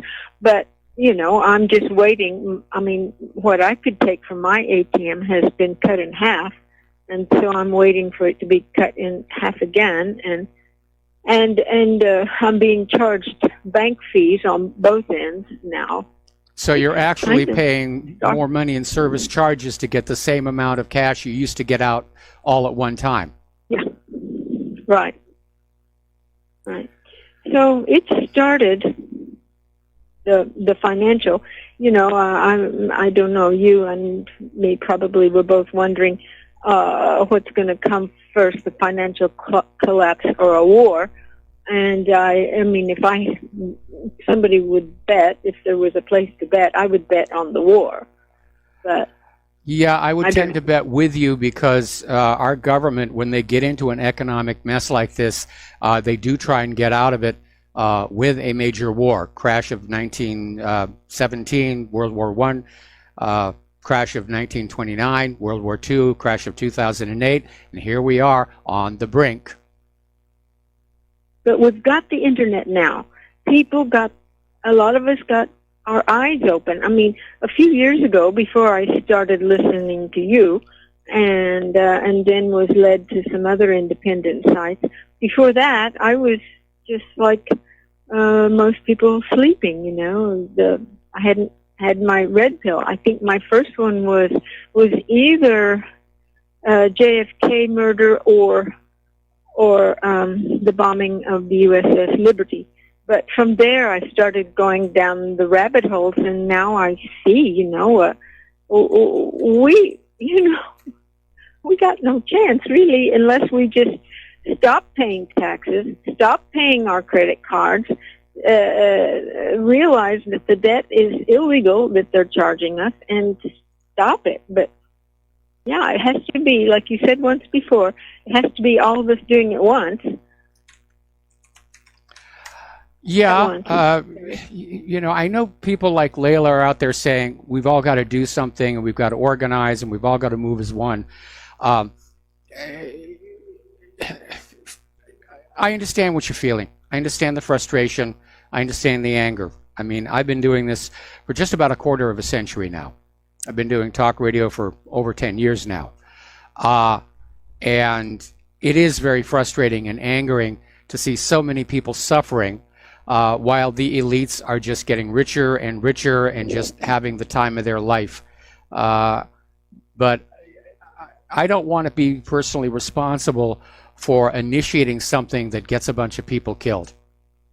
And maybe it's because I am an old guy, where, I don't want to be involved in that. I'm trying to find a peaceful way through. I'm trying to Gandhi this. And I'm not, yeah. Well, I'm not like Layla saying go down there and get in the middle of it. I'm saying stop paying your taxes and stop paying the credit cards. That's quite sort of peaceful. Because if their way to control us is financial, then we fight back financially.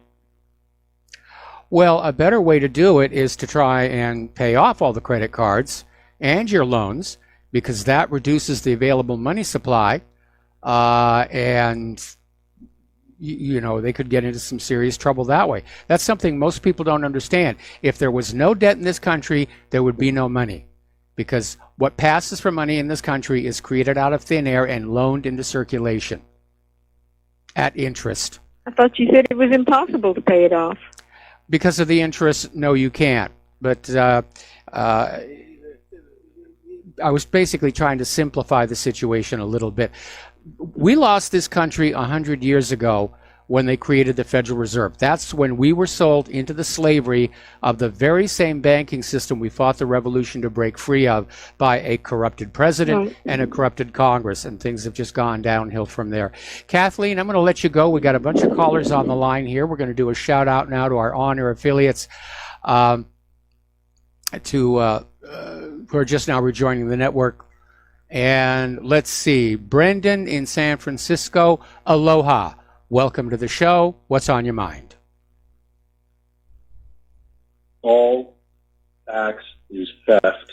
I didn't call for tax reasons. I wanted to recommend a video to post to What Really Happened if you like it. It's by Lee Stranahan. It's called There's No Secret About Who's Behind the Caravan. And he goes through in real time and shows you the different organizations. But one that I found interesting was Pueblos and Fronteras, which is actually a day laborers organization. That's they have a web page.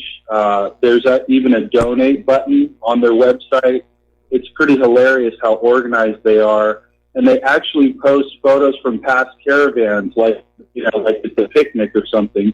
So once again, it's there's no secret about who's behind the caravan. Yeah. And if you could link to it, it's really interesting. It's almost humorous if it weren't so tragic.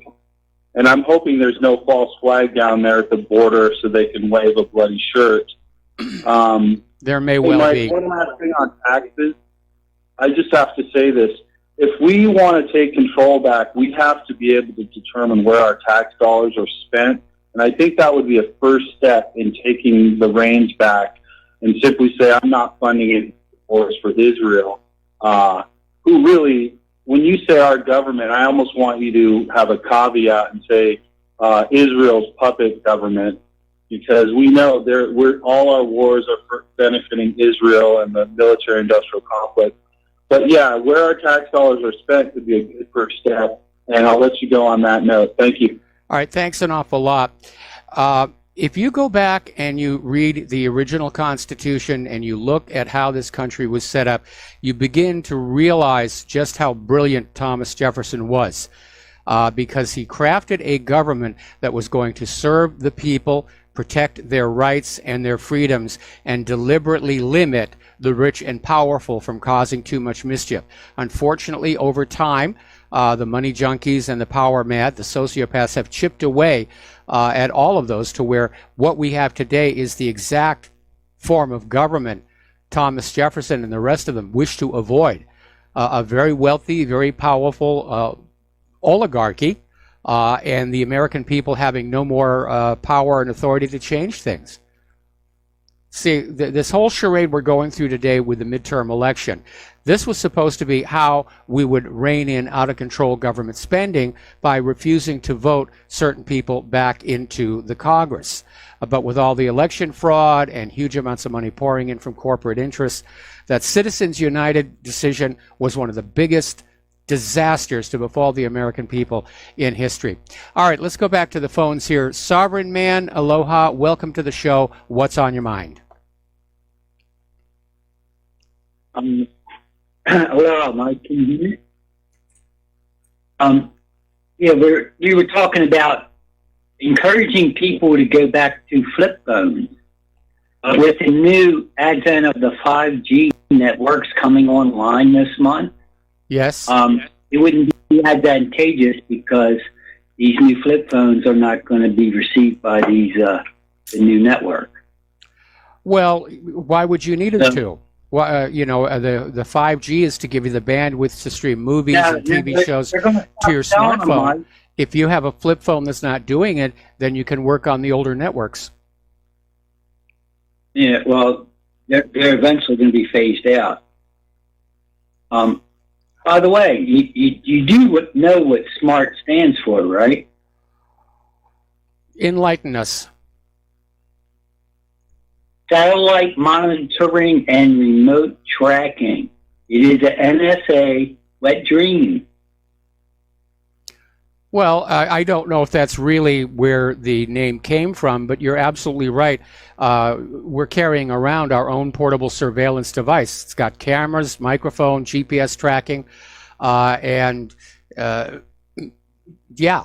Now, here's the situation, though. The NSA is collecting all this data. They've got so much of it, they really can't make heads or tail of any of it.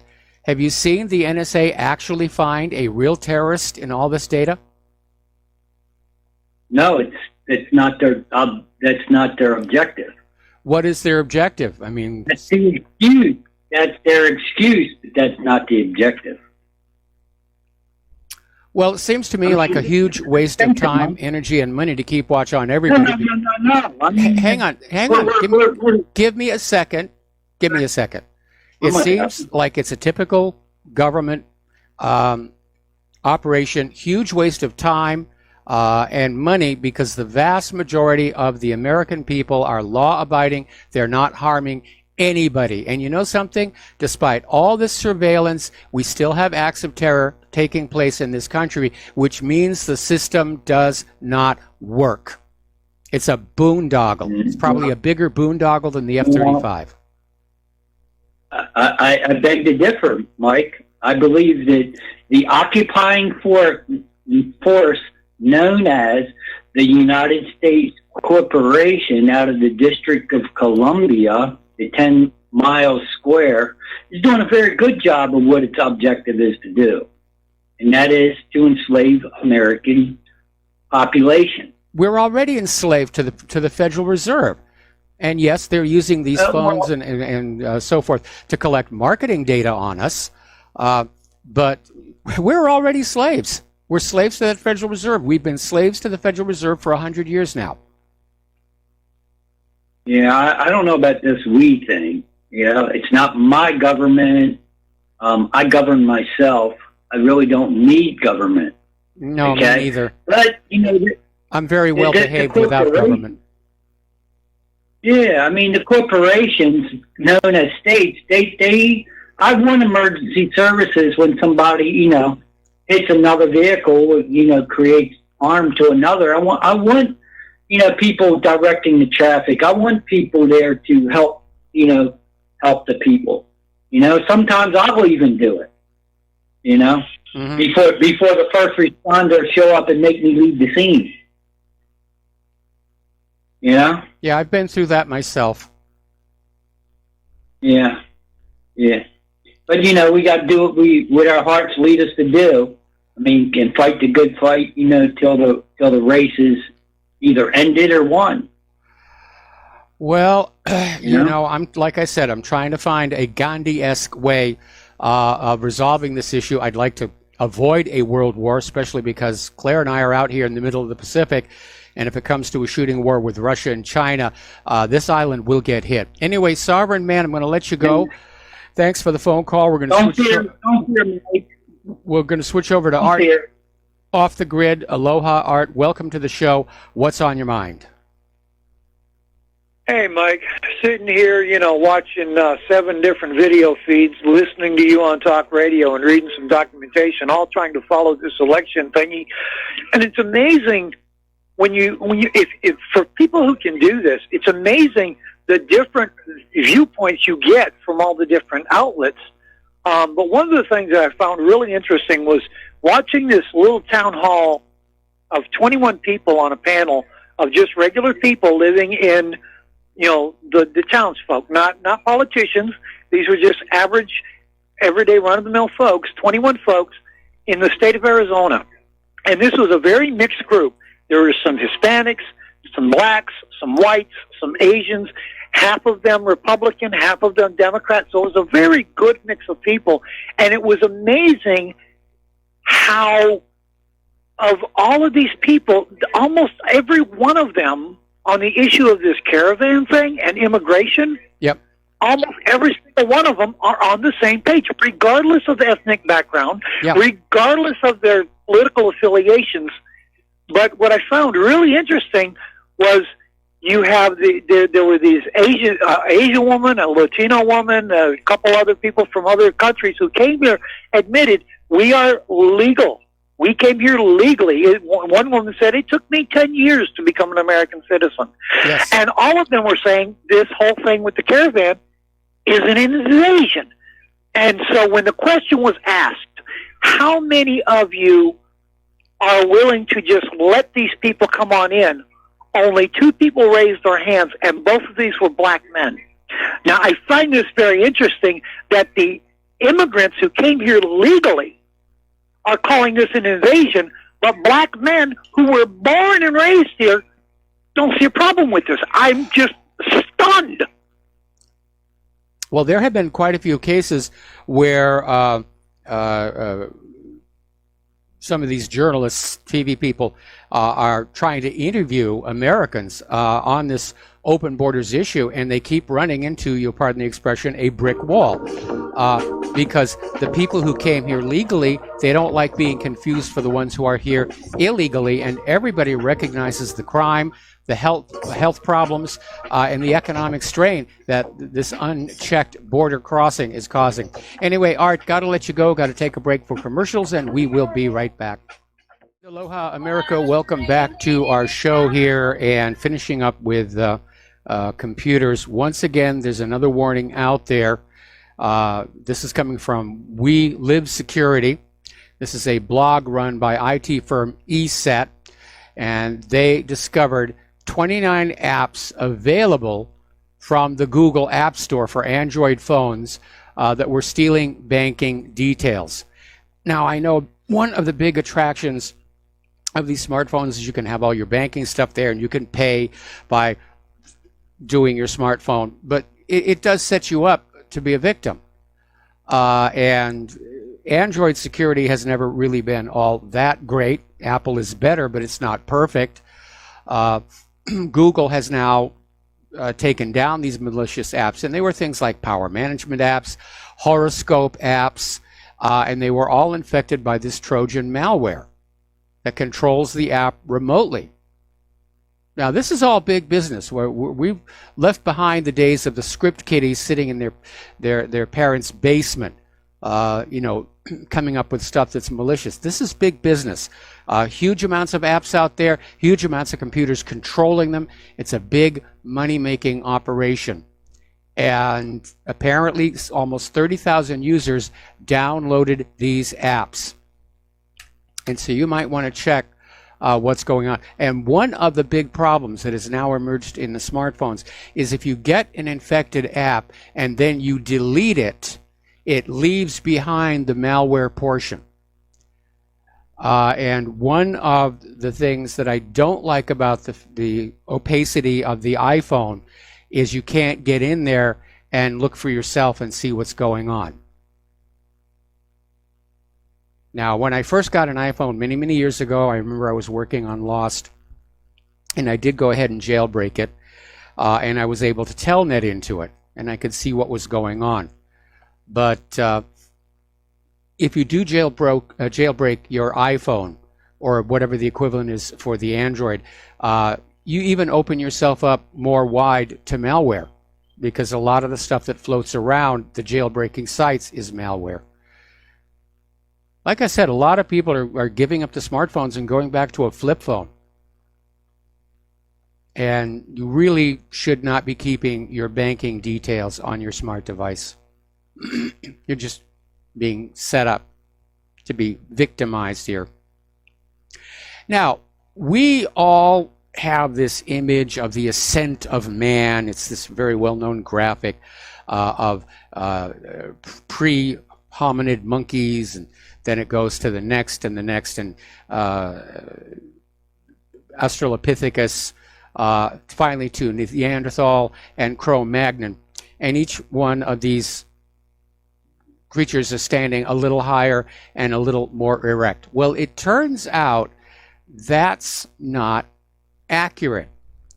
Apparently, somebody did a digital reconstruction of a Neanderthal's rib cage and found that the primitive hominid had better posture than modern humans, as well as stronger lungs. Of course, these days we're all hunched over our computer keyboards and our tablets and our smartphones, so none of us are really all that great for posture. But Neanderthal were not these knuckle-dragging beasts. And apparently they were on a par with Homo sapiens. And now, of course, it's theorized that in point of fact, Neanderthals and Cro-Magnon interbred to give us modern Homo sapiens, which would explain some of the people we have in Congress here. We've been talking more and more about the vaccine issue, and there is more and more evidence surfacing. Something's going on that we're not being told. Now, there are 8 common childhood food allergies.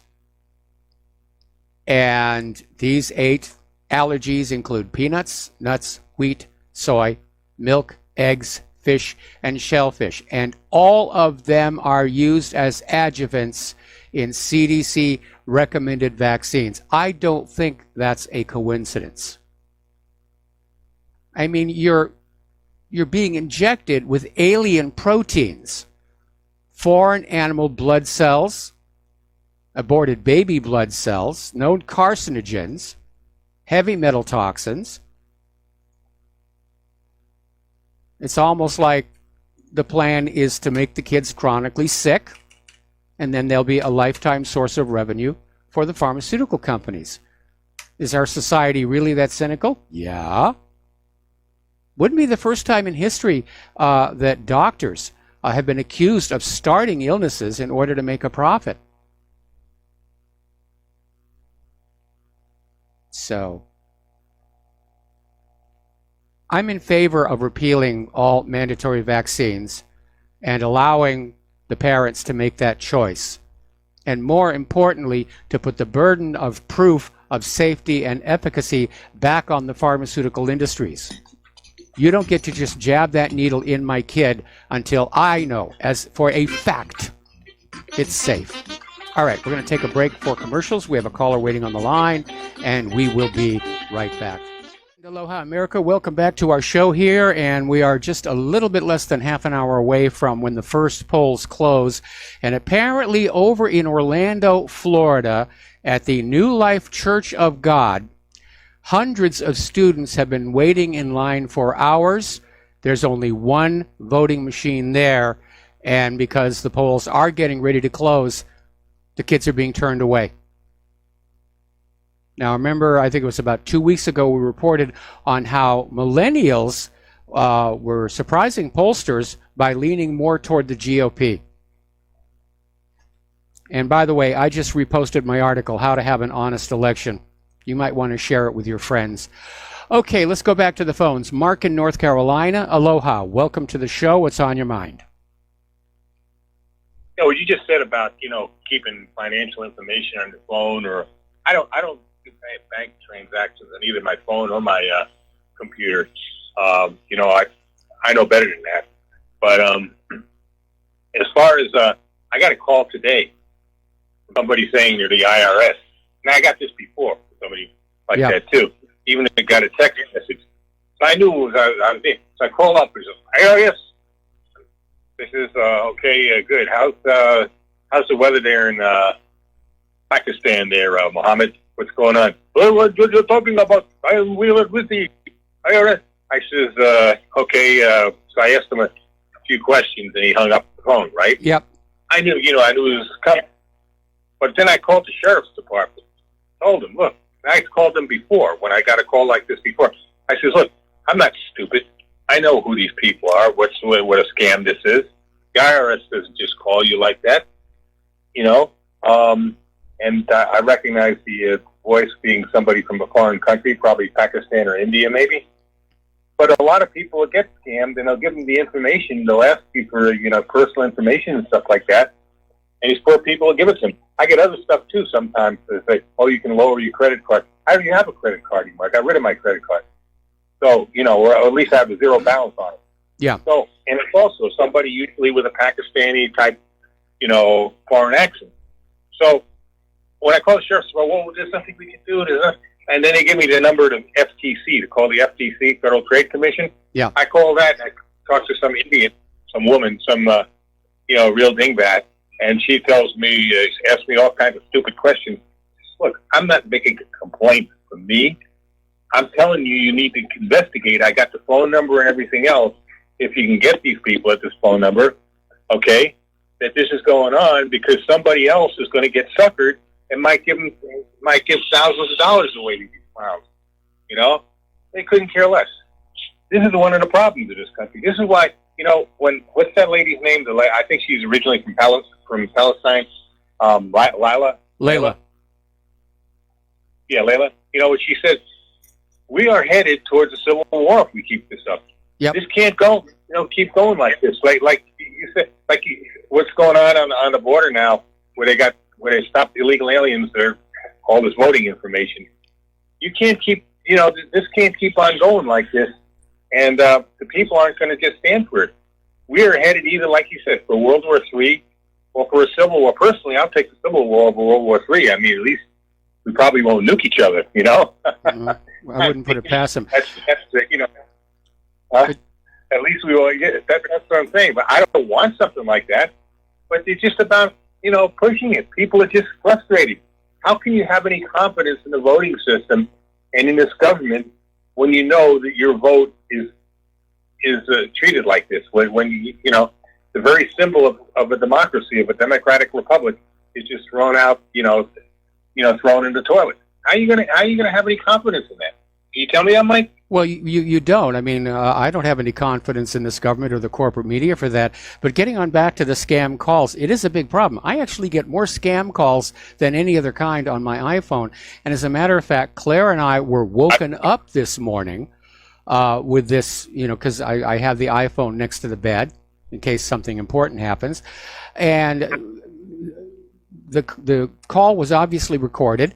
Was a woman's voice. It was so badly garbled, I couldn't understand what was being said except, illegal activity on your Social Security card, call this number, blah, blah, blah. And it's like, don't they understand the concept of a time zone?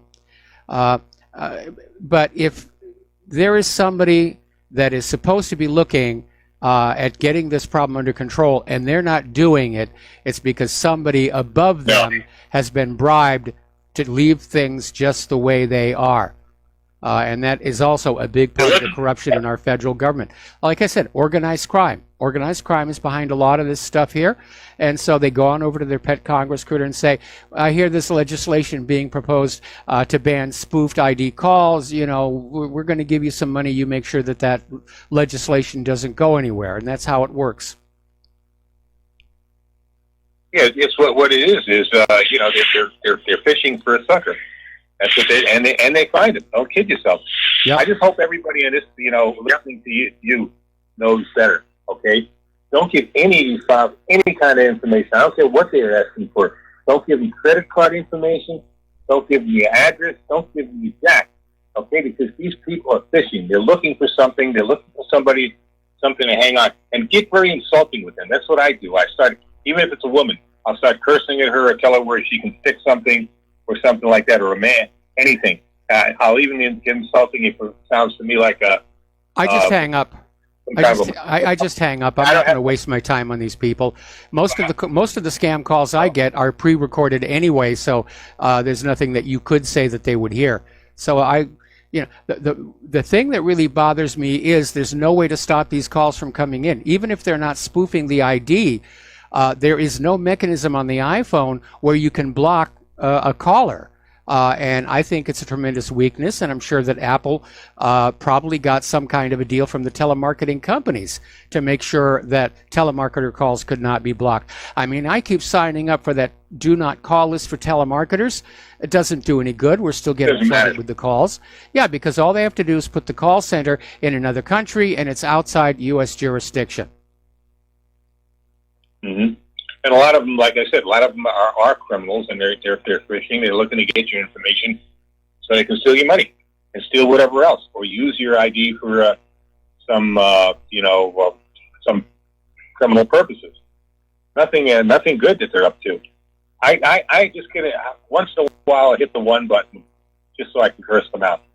Okay, make them feel bad if nothing else. Get it off, Because I'm it's sure very they annoying. get cursed at an awful lot here. I wouldn't waste my time. I wouldn't waste my time, really. I wake you up at night sometimes.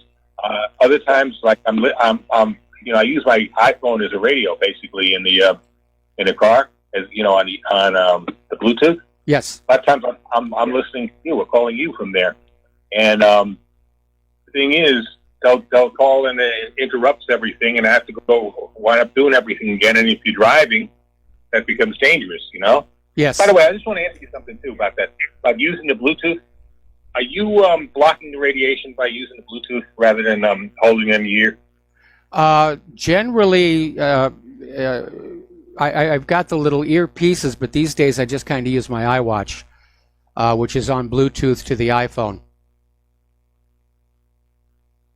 Yeah, but I mean, just using the Bluetooth, do you think that's safe too? I mean, I don't have anything lower energy by my ear or anything. It's lower level energy. And, I don't have to put the watch right up to my ear and my mouth. I just sort of hold it Dick Tracy style and do the phone call that way. I never got the watch because, again, I'm worried about the radiation by keeping it on my skin that way. You know what I mean? Yep. That's what concerns me. But you don't think there's any danger to that? I think there's a danger from the cumulative electromagnetic radiation all around us, but I think any one individual device is probably not an issue. But again, there's so much corporate interest caught up in all these electronic devices, we'll never get the true story about any of that stuff. Anyway, Mark, I need to let you go. We got another caller waiting on the line here, and this is going to be Rhonda in Missouri. Aloha, Rhonda. Welcome to the show. What's on your mind? Yeah, hi, Mike. I want to talk about voting. Okay. Two things. One, when I went to the poll today, lady in front of me, apparently she got married or something, and so she had a different name. And all the guy said was, and obviously she was American, I could tell too, but all he said was just make sure you get it changed, and he let her vote anyway, which was nice. Yeah. Then I was just watching Fox News. Can you say stupid? This girl, Steve Ducey, apparently he's down in a bar in Springfield, Missouri, and he's questioning people about how they voted. Now, on our ballot, we had the opportunity to vote for legalization of marijuana. Now, I personally don't smoke it. I don't have a thing against it. Yep. But it would, bring in revenue. But the girl said, this is the thing, we vote separately, but the girl that was talking to him said the reason she voted for Claire McCaskill, who's a liar we all know from Project Veritas, but yes. Is because of Amendment 2, which was marijuana. I'm like, what does she have to do with that? Mm-hmm. You can't, as a senator, if there's an amendment and it's passed, she can't do anything. It's still legal if it passes. Am I right? Well, it would have to be repealed. Right. She doesn't have that authority, does she? No, not by herself. She doesn't. Not by herself. Right. Right. It's a state issue. And anyway, so I just thought that was really kind of a weird answer. So I think everybody that has a brain should get out and vote, please. Yeah, anyway, absolutely. Thanks, Mike. All right, thanks an awful lot. We're Okay, going to let you go. The phone lines are open if you want to call on in. We're almost to the end of the show here. All righty. Apparently, one of the earliest scientists working with GMO, Caius Romans, is having second thoughts. Now, he was director of research at Simplot Plant Sciences from 2000 to 2013, where he led development of the company's genetically engineered innate potato. But over the last few years, Roman started to have serious doubts about his work and the potential health risks from eating GMO potatoes, which are now sold in 4,000 supermarkets in the United States. Now, he's written a book called Pandora's Potatoes, which just came on out, and it's a case study on how a scientist's initial enthusiasm about genetic engineering turns to doubt and fear as he realizes the hazards the technology can create. And we know that one area that has not been fully examined is the idea of protein expression. And we know from Roundup Ready corn, for example, there are other side effects when you tinker with the genes, because obviously DNA is very compact, it's very self-referential. It's amazing how much information is stuffed into such a tiny molecule. But because of that, when you tinker with a gene in one location, it can and often does have unexpected changes elsewhere in the organism. And the example I like to use, of course, is that farmers who planted the Roundup Ready corn discovered the corn stalks were much tougher than the natural variety, and they actually had to get Kevlar belted tires for their tractors to keep them from being punctured. Well, nobody's looking for that stuff. Nobody wants to look for anything that might lead to the product being delayed getting to market. But apparently there have been a number of these scientists who were very early on to GMO that are now having second thoughts. Arpad Pustai, Belinda Martineau, Thierry Vrain, John Fagan, and Michael Antonou. And they're basically, these are genetic engineers that are renouncing this technology and saying that it is in fact very dangerous. And it is. It's more dangerous even than nuclear power. And yes, I know we had 3 Mile Island and Chernobyl and Fukushima. But if you make a mistake in a genome and it goes wild, it will be everywhere eventually. And I'm still thinking about that epicyte gene, which may have broken into the wild. We don't know. Nobody wants to look for it. Anytime there's an issue with any of these commercial products, they find something else to blame. You know, it's Zika. Forget about the experimental vaccines over here. It's Zika. Zika never did that before. Well, just go with it here.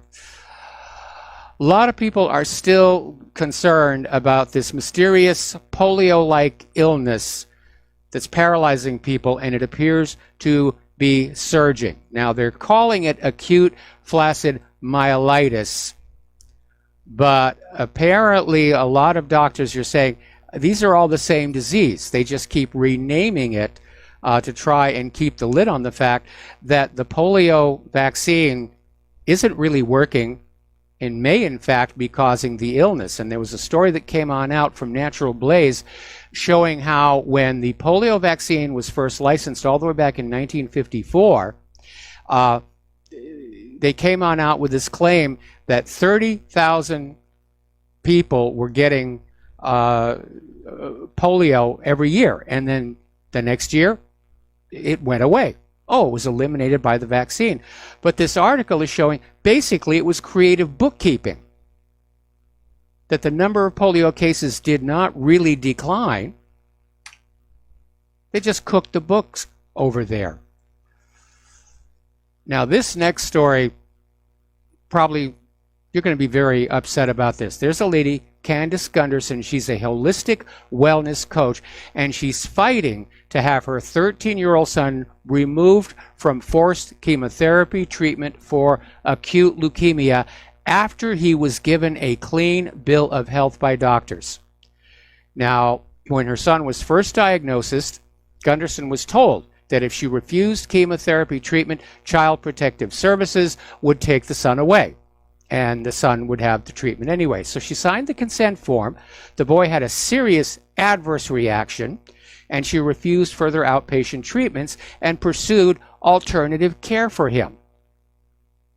And that led a doctor to call CPS. How dare they not buy the product that we are selling?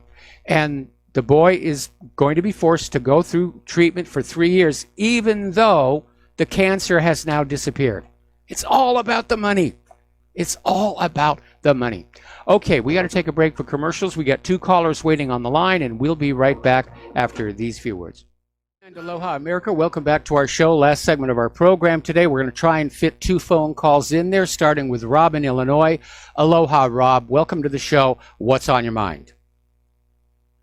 Hey, Mike, referencing that polio-like story, it's not polio-like, it is polio, a new resurgence of something that we got out of the United States many, many years ago, many decades ago. And it's basically coming in with your bioweapons from these refugees, sub-Saharan South Africans and Muslims and whatnot. We don't have tuberculosis-like, we don't have typhus-like. All this stuff is coming in with the sub-Saharans, and it's basically their bioweapon on us. Good. Yeah, it's a public health disaster. But, to the liberal Democrats and the open borders people, it's a small price to pay. So you get sick, so your kids die. Really, just dream of that glorious new world order and the one world government, and everything will be just fine and hunky-dory.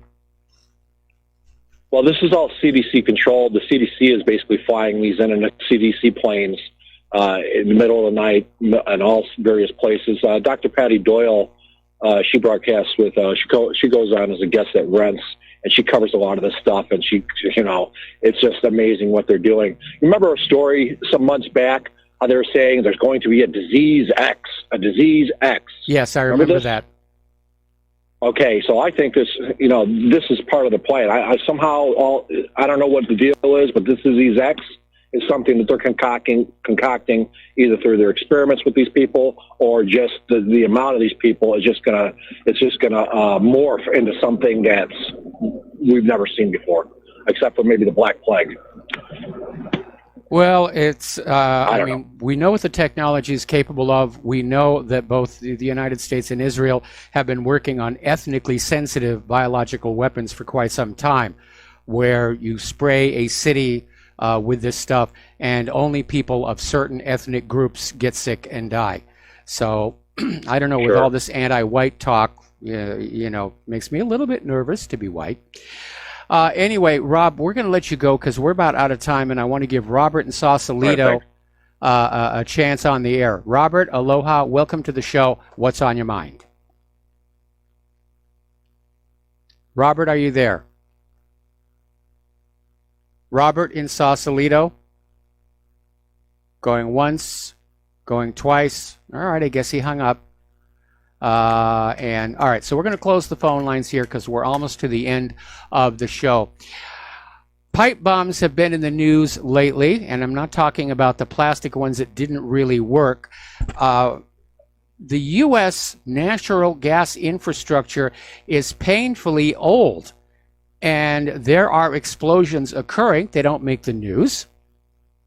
But apparently over in the Merrimack Valley north of Boston on September 23rd, killed one person, injured dozens, destroyed more than 100 buildings. 9 more people were hurt in an October 15th explosion in Chesapeake, Virginia. Another 9 were injured in an explosion in August in Denver, Colorado. 10 campers in New Mexico perished in a fountain of flame that same month when a gas line hundreds of yards away exploded. The government is not taking care of this nation. Our infrastructure is crumbling. whether it's toxic chemicals in our drinking water or natural gas pipes exploding or bridges collapsing. The government has failed its most basic responsibility to the nation and the American people. All right, there's the music. Time for me to get on out of here. Please stay tuned for John Stedmiller. I'm sure he's got a lot of things to share with you. If you have not yet voted, get on out and vote. And I realize on the East Coast, the polls are closing right about now. But for those of you in the more westerly time zones, you still have time to get on out there and just get on out and vote. All right, so we'll be back tomorrow. Aloha, America.